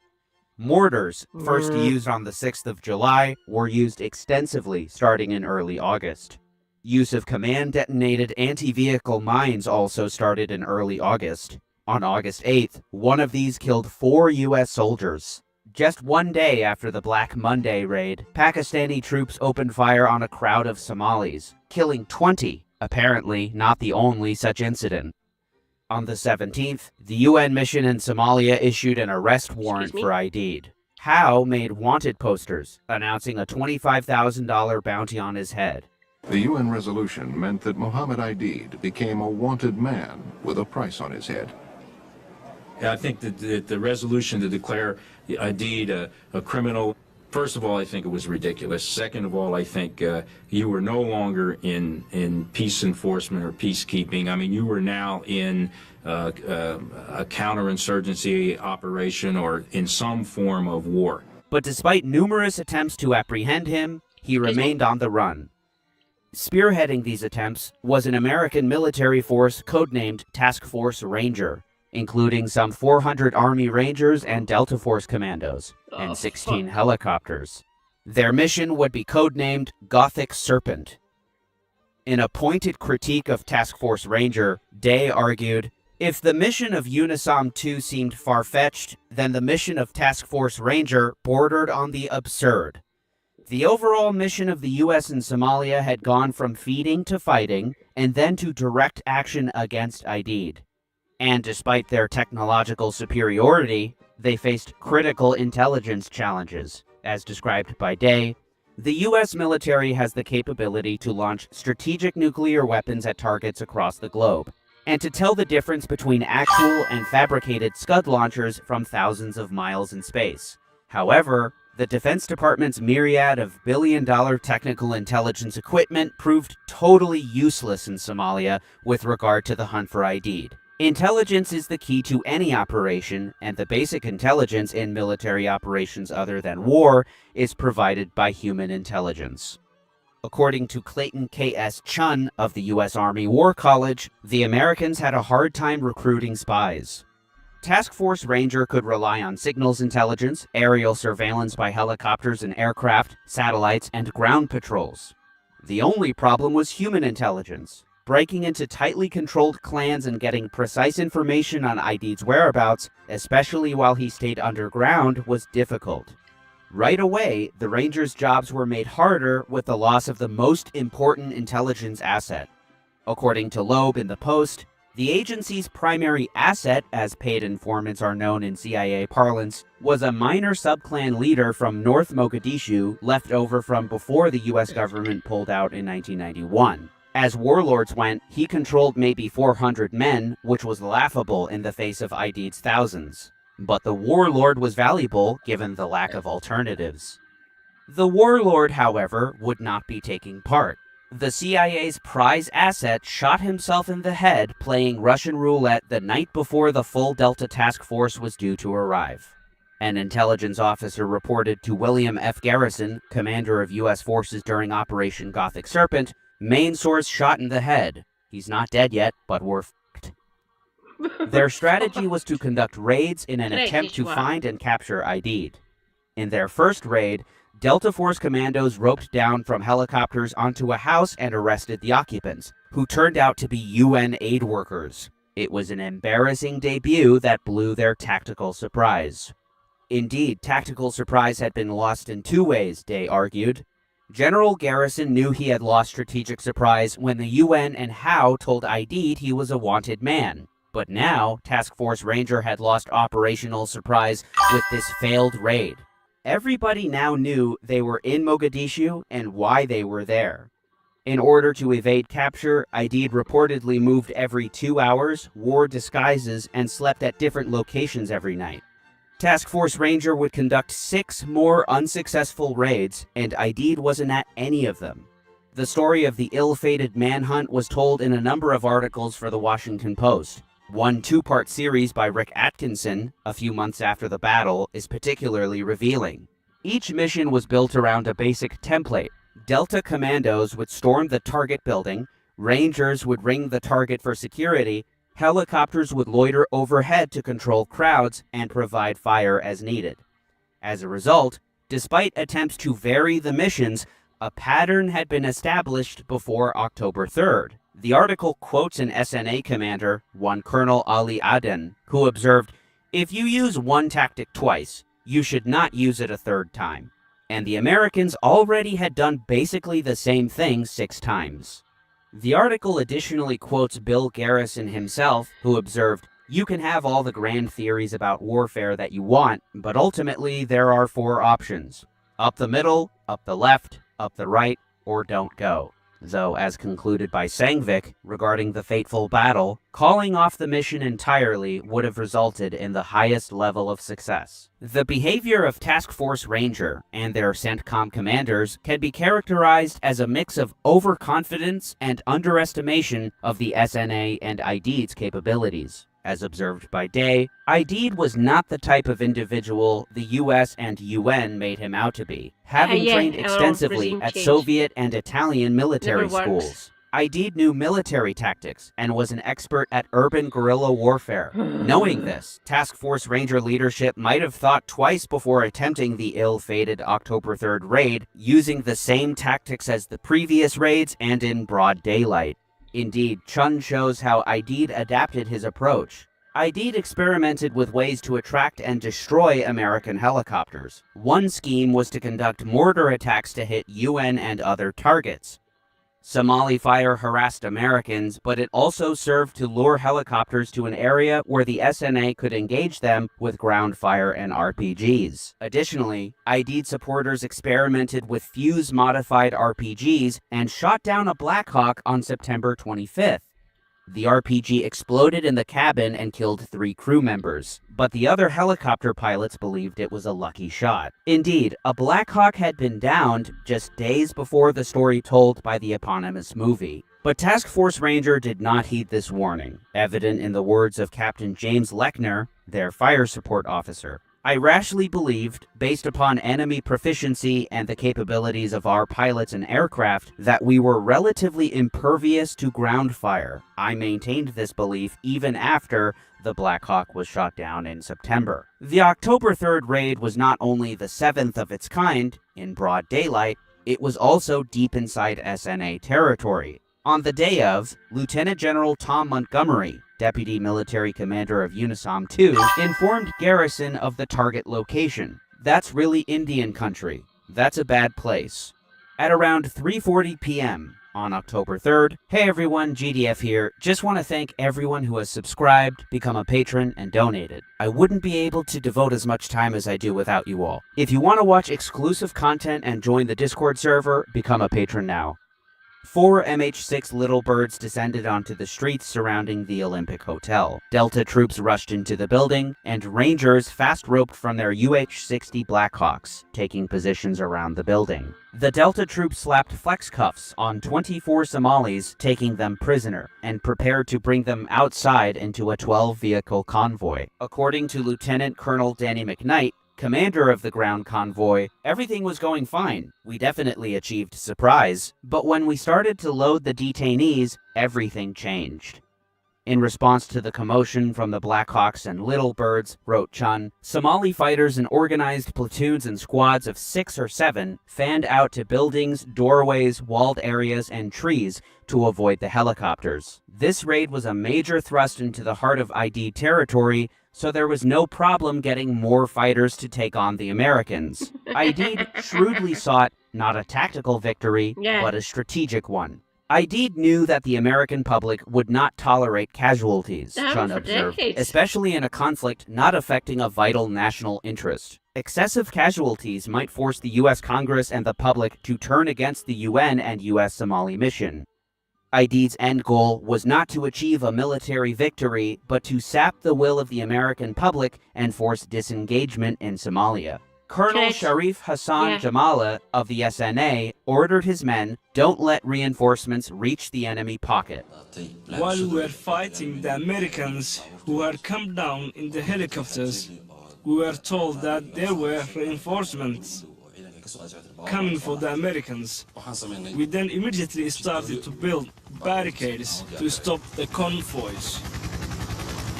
Colonel Aden instructed officers to organize ambushes along likely reinforcement routes from the U.S. bases. Most militia were poor marksmen, Aden knew, and so he tried to distribute at least one true sharpshooter in each squad. 40 minutes into the assault, with their prisoners captured, a Delta officer radioed, "We're ready to get out of Dodge." But almost immediately, wrote Rick Atkinson, another radio call sent a chill through those listening. From the cockpit of the Black Hawk designated Super 6-1 came a distress call from the pilot. 6-1's going down. The Black Hawk spun uncontrollably and crashed, killing the 2 pilots. The 5 other crew members were all injured. Seeing that get shot down, it was like,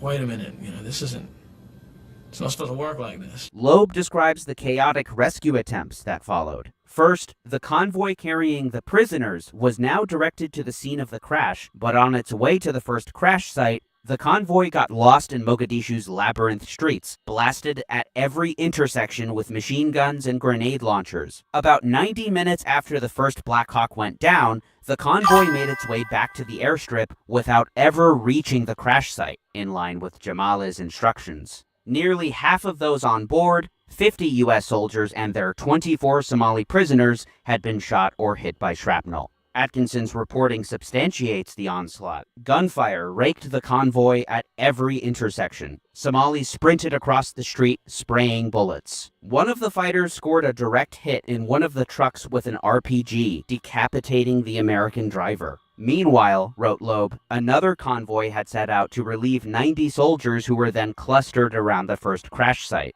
But this convoy too had to turn back under heavy fire. Regarding this second convoy, returning to Atkinson, fighting for their lives, 100 U.S. soldiers fired nearly 60,000 rounds of ammunition and hundreds of grenades in 30 minutes before retreating. Responding to the crashed Super 6-1, a search and rescue team aboard another Black Hawk, Super 6-8, arrived at the scene of the crash. The search and rescue Black Hawk hovered near the site as 15 soldiers slid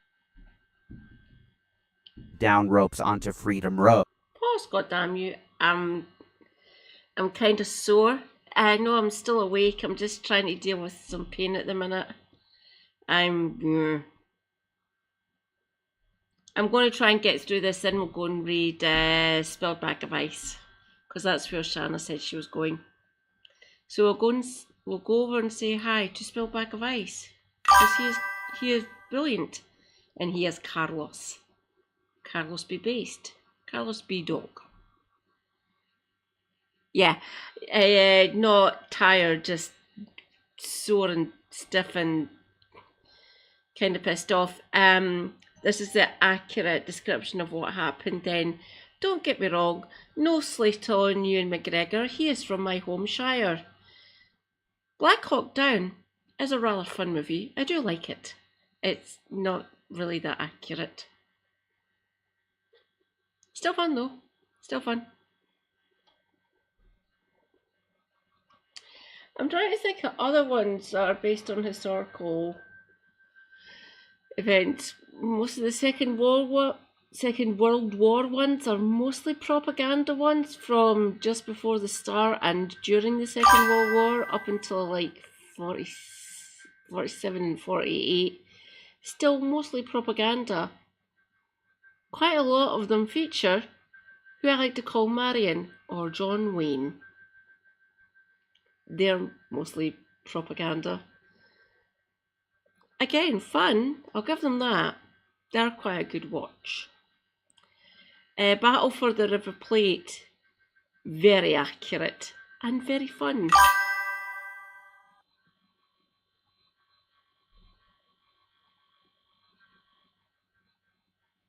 Yeah.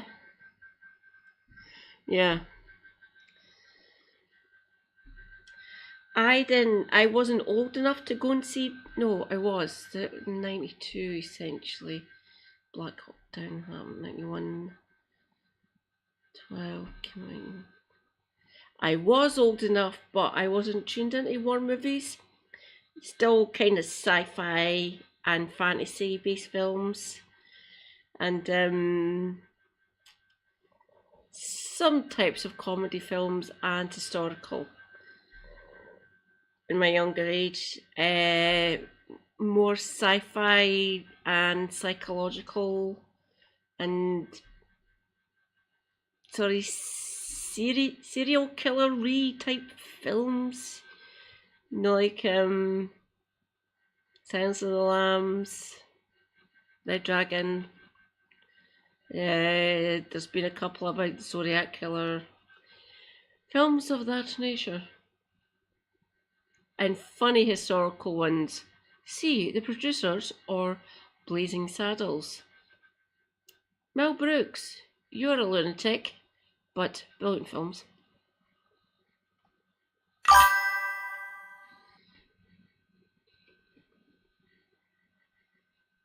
They are, yeah, I've read them.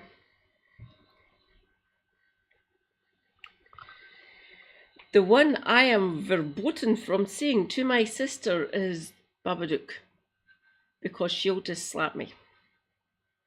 It really freaked her out, and our best friend knew that it freaked her out and put one of they're called stings from that movie as her ringtone on her phone.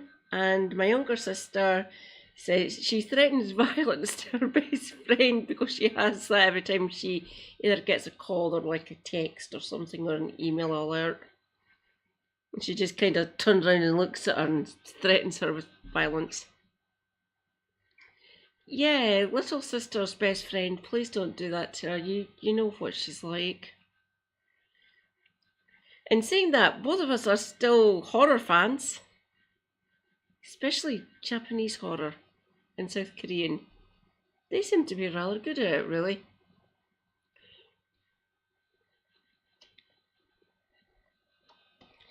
My lovely MB sweetie and her mum, my younger sister, say, "Oi, you, numpty, watch Squid Games."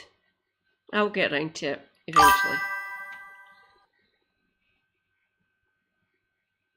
Oh, so does Super Hubby.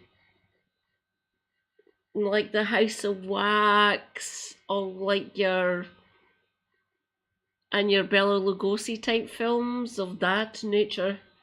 So like from like the 20s and 30s and up until the 40s and 50s and stuff. Creature features, they were called. He likes all of those. Fair enough. Each to their own. I like modern sci-fi and fantasy. And superhero.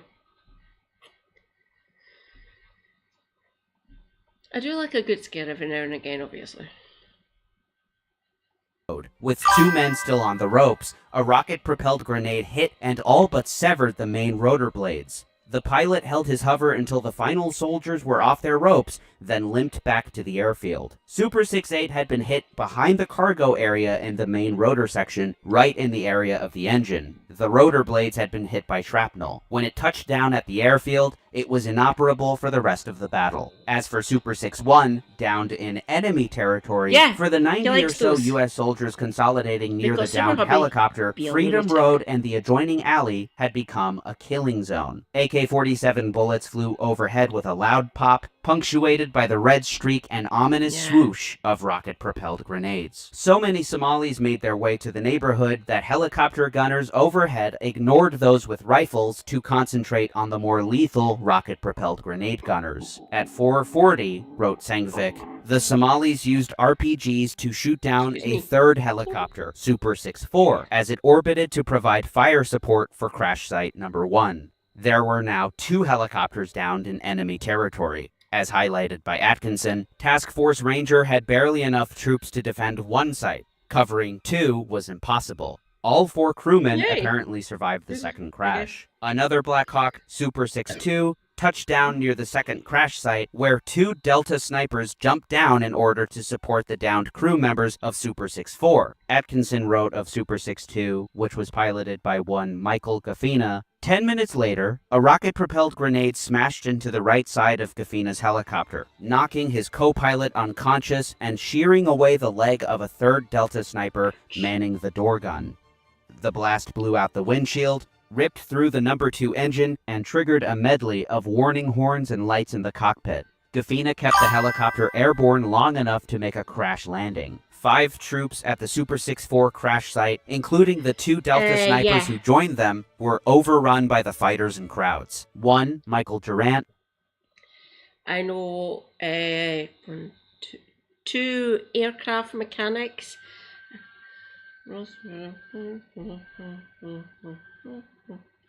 And 13 Remy or Royal Mechanical Engineers, the engineers and mechanics part of the army, including my sister's partner. He used to fix tanks and kept on saying the Challenger 1 and Challenger 2 were made incorrectly. Thank you. I will not say his name. What should they have done? They should have came to me. I could have designed it better. So he was a mechanic during the illegal war in Iraq and Afghanistan. He got blasted off a tank by an RPG that was stuck in a trench in Iraq. So he had to put the track back on, try to fix the optics and stuff and the turret and part of the gun. And when he was trying to do this, at night, under the brightest lights ever known, they kept on getting pot shots and RPGs landing on the tank itself, and one of them hit the turret. He was actually fixing the gun at the time, not the turret, and he got blasted back about 30 or 40 feet. His spine got fucked. He doesn't really like insurgents for obvious reasons. Funny that people go into countries, try to do regime change, and the innocent soldiers who are there to just following orders get blasted off of tanks and get fucked up for life, essentially. He can still walk and stuff, but his spine's never been the same since. So that happened in 2002, so 23 years ago.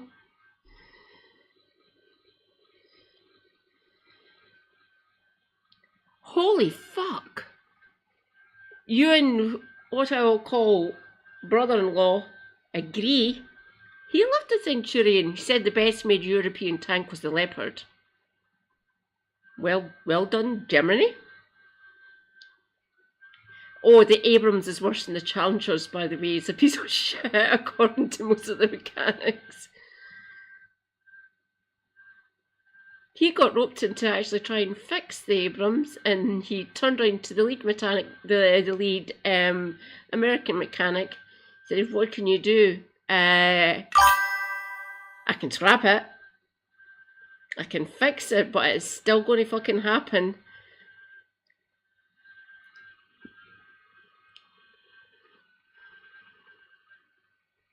It did, yeah. Brother-in-law detailed them to me in Super Happy fucking years ago now. Saying why you should have just said to, well, we got the Germans to fix the SA-80 because it was the same problem with the Challenger 2 and the SA-80. Useless in a fucking desert. They were originally designed and manufactured to be used in like European wars, so like probably would work well in Ukraine, so like temperate, rainy, foresty type of areas, not dry, heat, and lots of particulate called sand, and that used to clog up the tanks far too much. And he got fed up trying to take all the sand out of the fucking filters and shit, debriding it out of the tracks and the wheels themselves. Sounds like drudgery.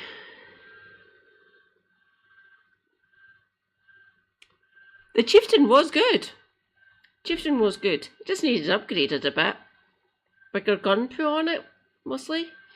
The only thing going for the Challenger 2 was its gun. 108 or 110 mil, I can't remember. Yes, super heavy again. Which I will when he wakes up. Oh God. Haha. Give me a second. Medicine time. I am currently taking myomeprazole because my stomach be fucked. 60 milligrams, by the way. I do love myomeprazole. Make sure I can eat and digest things. Is it 120 mil on the Challenger 2? Thank you, Elron.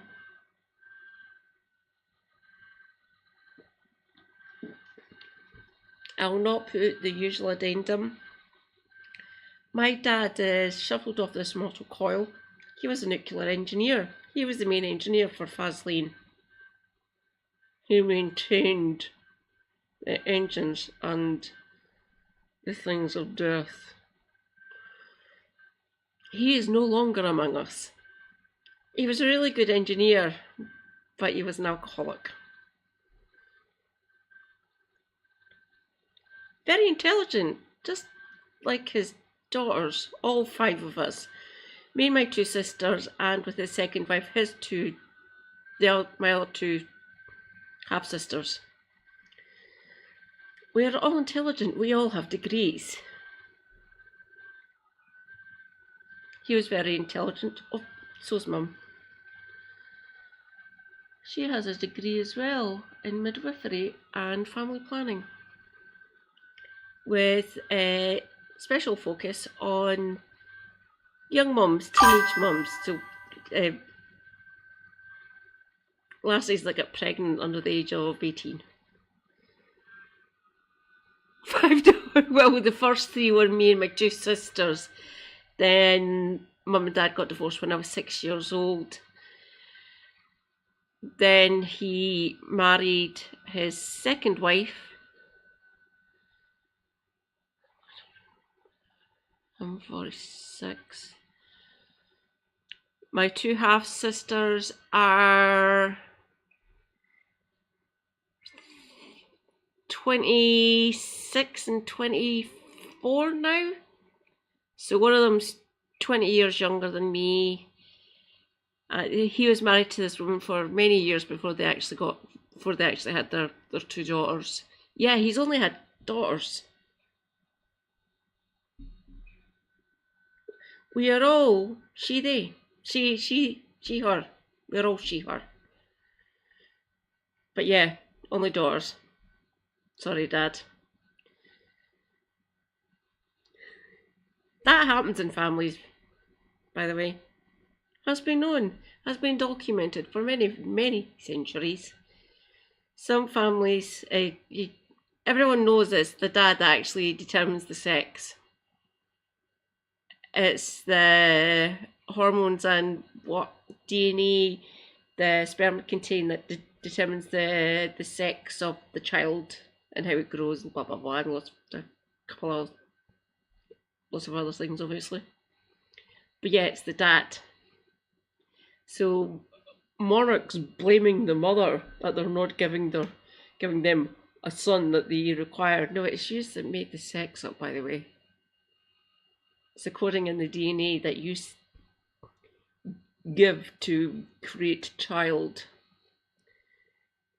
We're all inherently female. It just depends on the way it interacts when it enters the egg, and a couple of other factors as well. But it's always the father that determines the sex.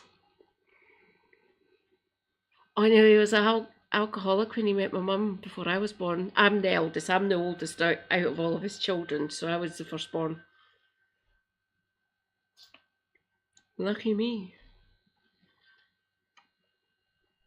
Was captured and held for 11 days, but not before the SNA fighters used him for a propaganda video. When Task Force Ranger finally arrived at the Super 6-4 crash site, they found it deserted, with only trails of blood. As told by Loeb for the Post, the CIA station chief for Somalia wrote a cable and marked it NIACT Immediate, short for Night Action Required. The heading meant only one thing to desk officers back at Langley: wake people up because something really bad is happening. The cable summed up the night's grim developments in a few terse paragraphs. 2 helicopters down, 6 deaths confirmed, and 90 soldiers trapped near the Baccarat market, fighting for their lives. The battle was still raging. As hinted at in the movie, Rangers were convinced that they would be in and out quickly, and didn't bring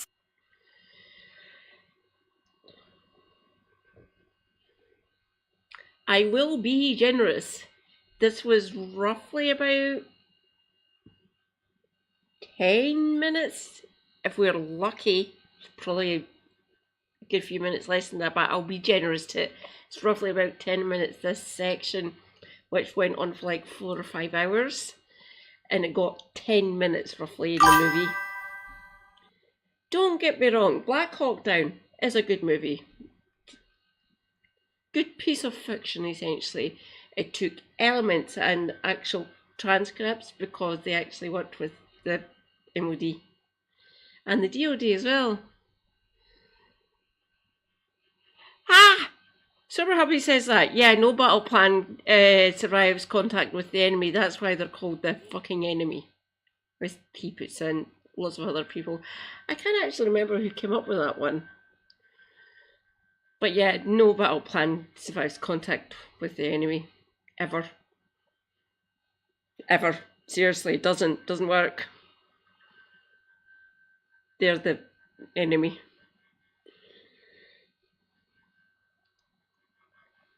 Or just ask some of my friends and kind of brother-in-law. Does the enemy do what they're meant to do? Do they fuck? He's actually been in battles and he agrees. Funny that poor soldiers getting put in the line of fire just for our own for the government's own political gain, really? Or economic gain, blah blah blah, take your pick, really. They put all these brave men and women and MBs. Well, I would assume there's some NBs in the army. I would assume. But yeah, doesn't work. food, water, night vision equipment, and critically, soldiers were missing armor plates. As told by Chun, since the Rangers would operate in full daylight and return before sunset, none of them packed night vision goggles. Others did not bother to carry any water or rations. Rangers also... Okay, I get them not taking the night vision, but not taking enough water and sustenance and ammo? That's fucking stupid.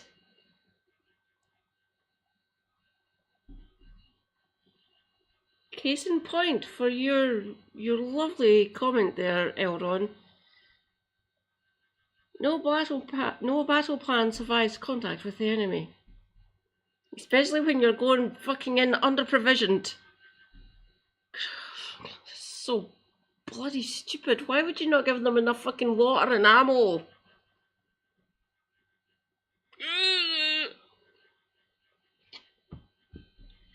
I know airmen. I know Navy personnel. I know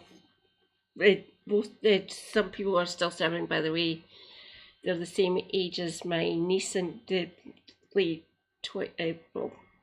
niece is 25 currently, and a couple of her friends' older brothers, they're in their early 30s and mid 30s. I still know people in the Navy who are the same age as me, and some are nearly hitting 50 at this point, and they're still in the Royal Navy. For all their sins, I've kept on saying to them every time I see them in the pub, why the fuck are you still serving? You're over 50. All the former soldiers and ones who worked for the Remy, they're all retired now. They've all left. They've all got other civilian careers now. It said if I knew now what I knew if I Knew then what I know now, I would never have fucking joined. You probably got warned by someone in your life, I would have assumed. But they joined, nonetheless. Don't get me wrong, a lot of them actually said, yes, I liked being part of the army, but dear God, it sucked. Luckily, I didn't need to. Haha.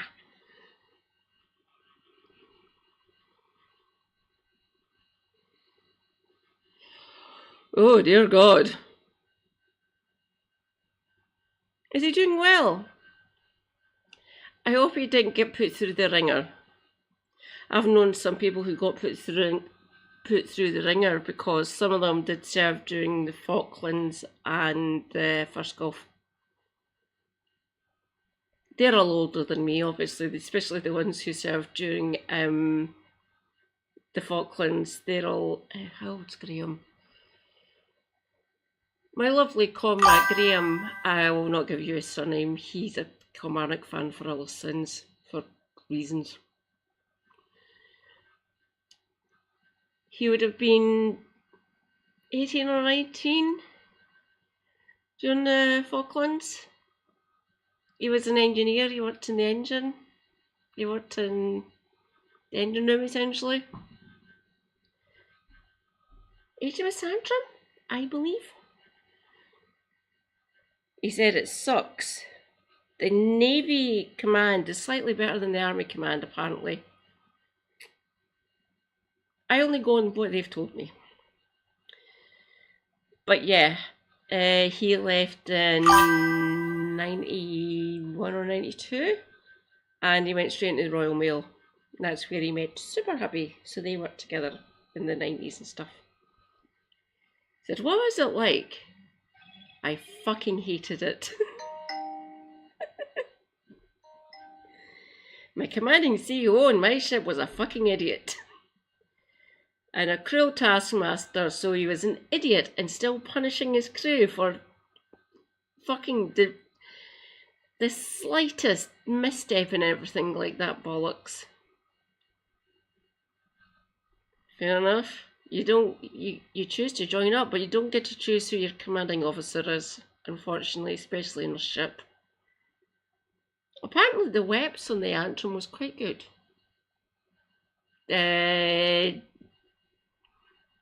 Guns and radar interference disc, essentially. He was quite based, and a Celtic fan.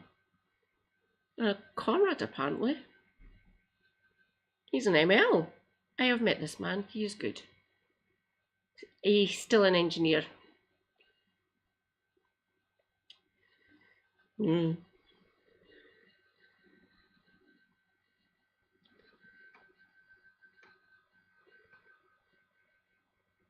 So carried the minimum load of ammunition. Other equipment stayed behind. Because of the heat, anticipated short duration of the mission, and small chance of a firefight, soldiers took out plates from their body armor. On that last point, as noted by Day, the decision was made to go in with only half the body armor, leaving nothing more than their fatigue jackets to protect their backs. As a result, most of the Rangers that were shot in the back either died or received more serious wounds because the front plate not only stopped the projectile from exiting the body, but deflected it back into the body, producing additional injuries.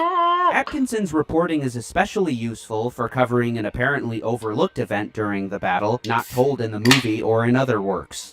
At around 6 p.m., according to his chronology, with a growing number of wounded needing shelter, Rangers and Delta troops occupy several nearby houses, take the residents prisoner, and await reinforcements from the Quick Reaction Force. Expanding on this in detail, Atkinson wrote, seeking shelter from the killing zone and a place to safeguard their wounded, the Americans had occupied 4 houses on Freedom Road.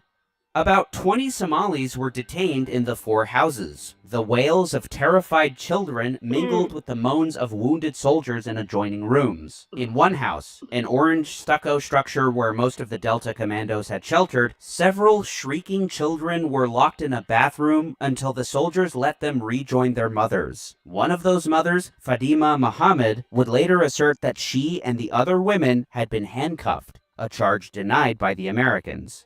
Colonel Jamala knew where they were and reportedly considered firing on the houses with 60mm mortars. At 9 p.m., a militia officer appeared with 8 men and women, relatives of those held captive in the 4 houses. They begged him not to destroy the houses. "Please don't do this," one man pleaded with Jamala.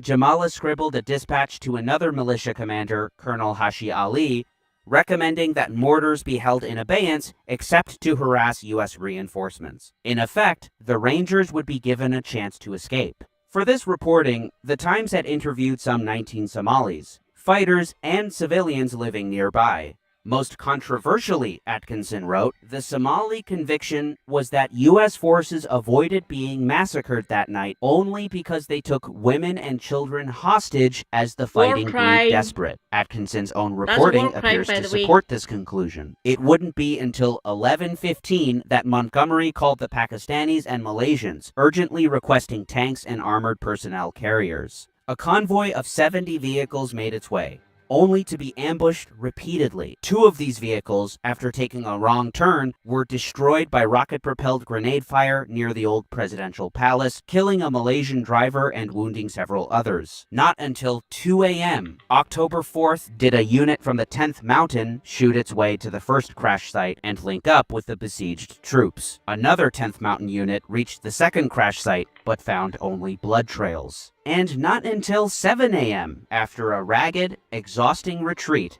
all survivors had reached safety. At a makeshift aid station inside a stadium on October 21st Road, the able-bodied tended the injured, counted the dead, and pondered what had gone wrong. The final tally would include 18 Americans and 1 Malaysian killed, plus 84 Americans and 7 Malaysians wounded. What went wrong was, as Chun points out, from being a raid, the operation had radically changed to an immediate combat rescue. The casualties continued after the raid. 2 days later, on October 6th, a Somali mortar attack on the airfield killed a task force ranger soldier and wounded 16 others. Those were the final casualties of Task Force Rangers' Somali deployment. The force never conducted another raid again. Clinton quickly announced on October 7th America's withdrawal from Somalia by March 31st, 1994. This past weekend, we all reacted with anger and horror as an armed Somali gang desecrated the bodies of our American soldiers and displayed a captured American pilot. All American troops will be out of Somalia no later than March the 31st. The president also ordered Task Force Ranger to leave Somalia. It departed Mogadishu on October 25th. As Sangvik concluded of the raid, which his monograph calls a failure, military misfortunes result in lives being lost, soldiers being crippled and maimed, future policies being altered, and hard-earned prestige and credibility diminished. These were just a few of the consequences of the failed U.S.-led effort to capture the Somali warlord, Mohammed Farah Aidid, on the 3rd and 4th of October, 1993. The battle was the U.S. Army's largest single firefight since Vietnam. In his estimation, Task Force Ranger would have been considered a success had it not conducted the 3rd and 4th October mission and had Ambassador Howe successfully negotiated a ceasefire with Aidid. This was definitely achievable since Aidid had sent numerous messages that he was willing to negotiate. You had to... Why'd I even fucking bother? Oh, fuck it, just end me.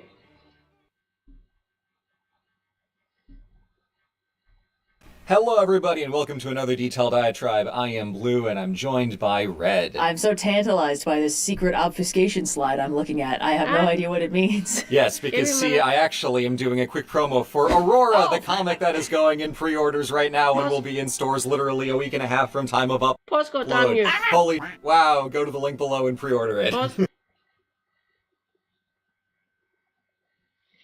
Right. Holy fuck, 4 hours. Let us go and say hi to Spilled Bag of Ice. Right.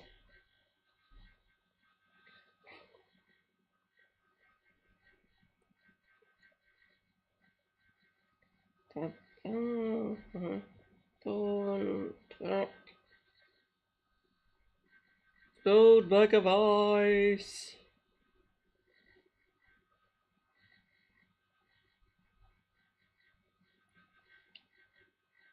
chat.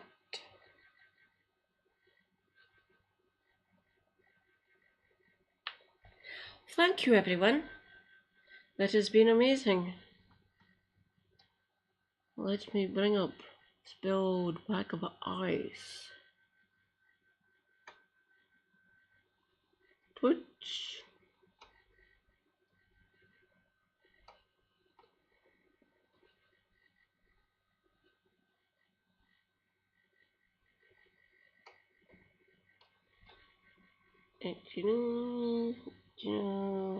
Lady. Spilled Bag of Ice.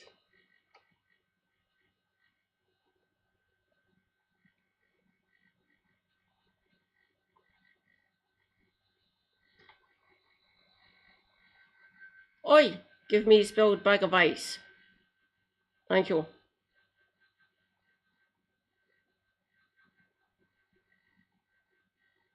Something called What If. So we were like, okay, well, Thank you, everyone. This has been as amazing. I am the proud owner of ScreenPlayground.com, I was like, let's call it ScreenPlayground.com. Stay based. I will see you later. It'll be back later on today, closer What to if? midnight. And that's what we did. And then it was, Look out for my alert. I will actually do it on time for some episodes were good, some weren't. But it was fun. It was fun. We were just having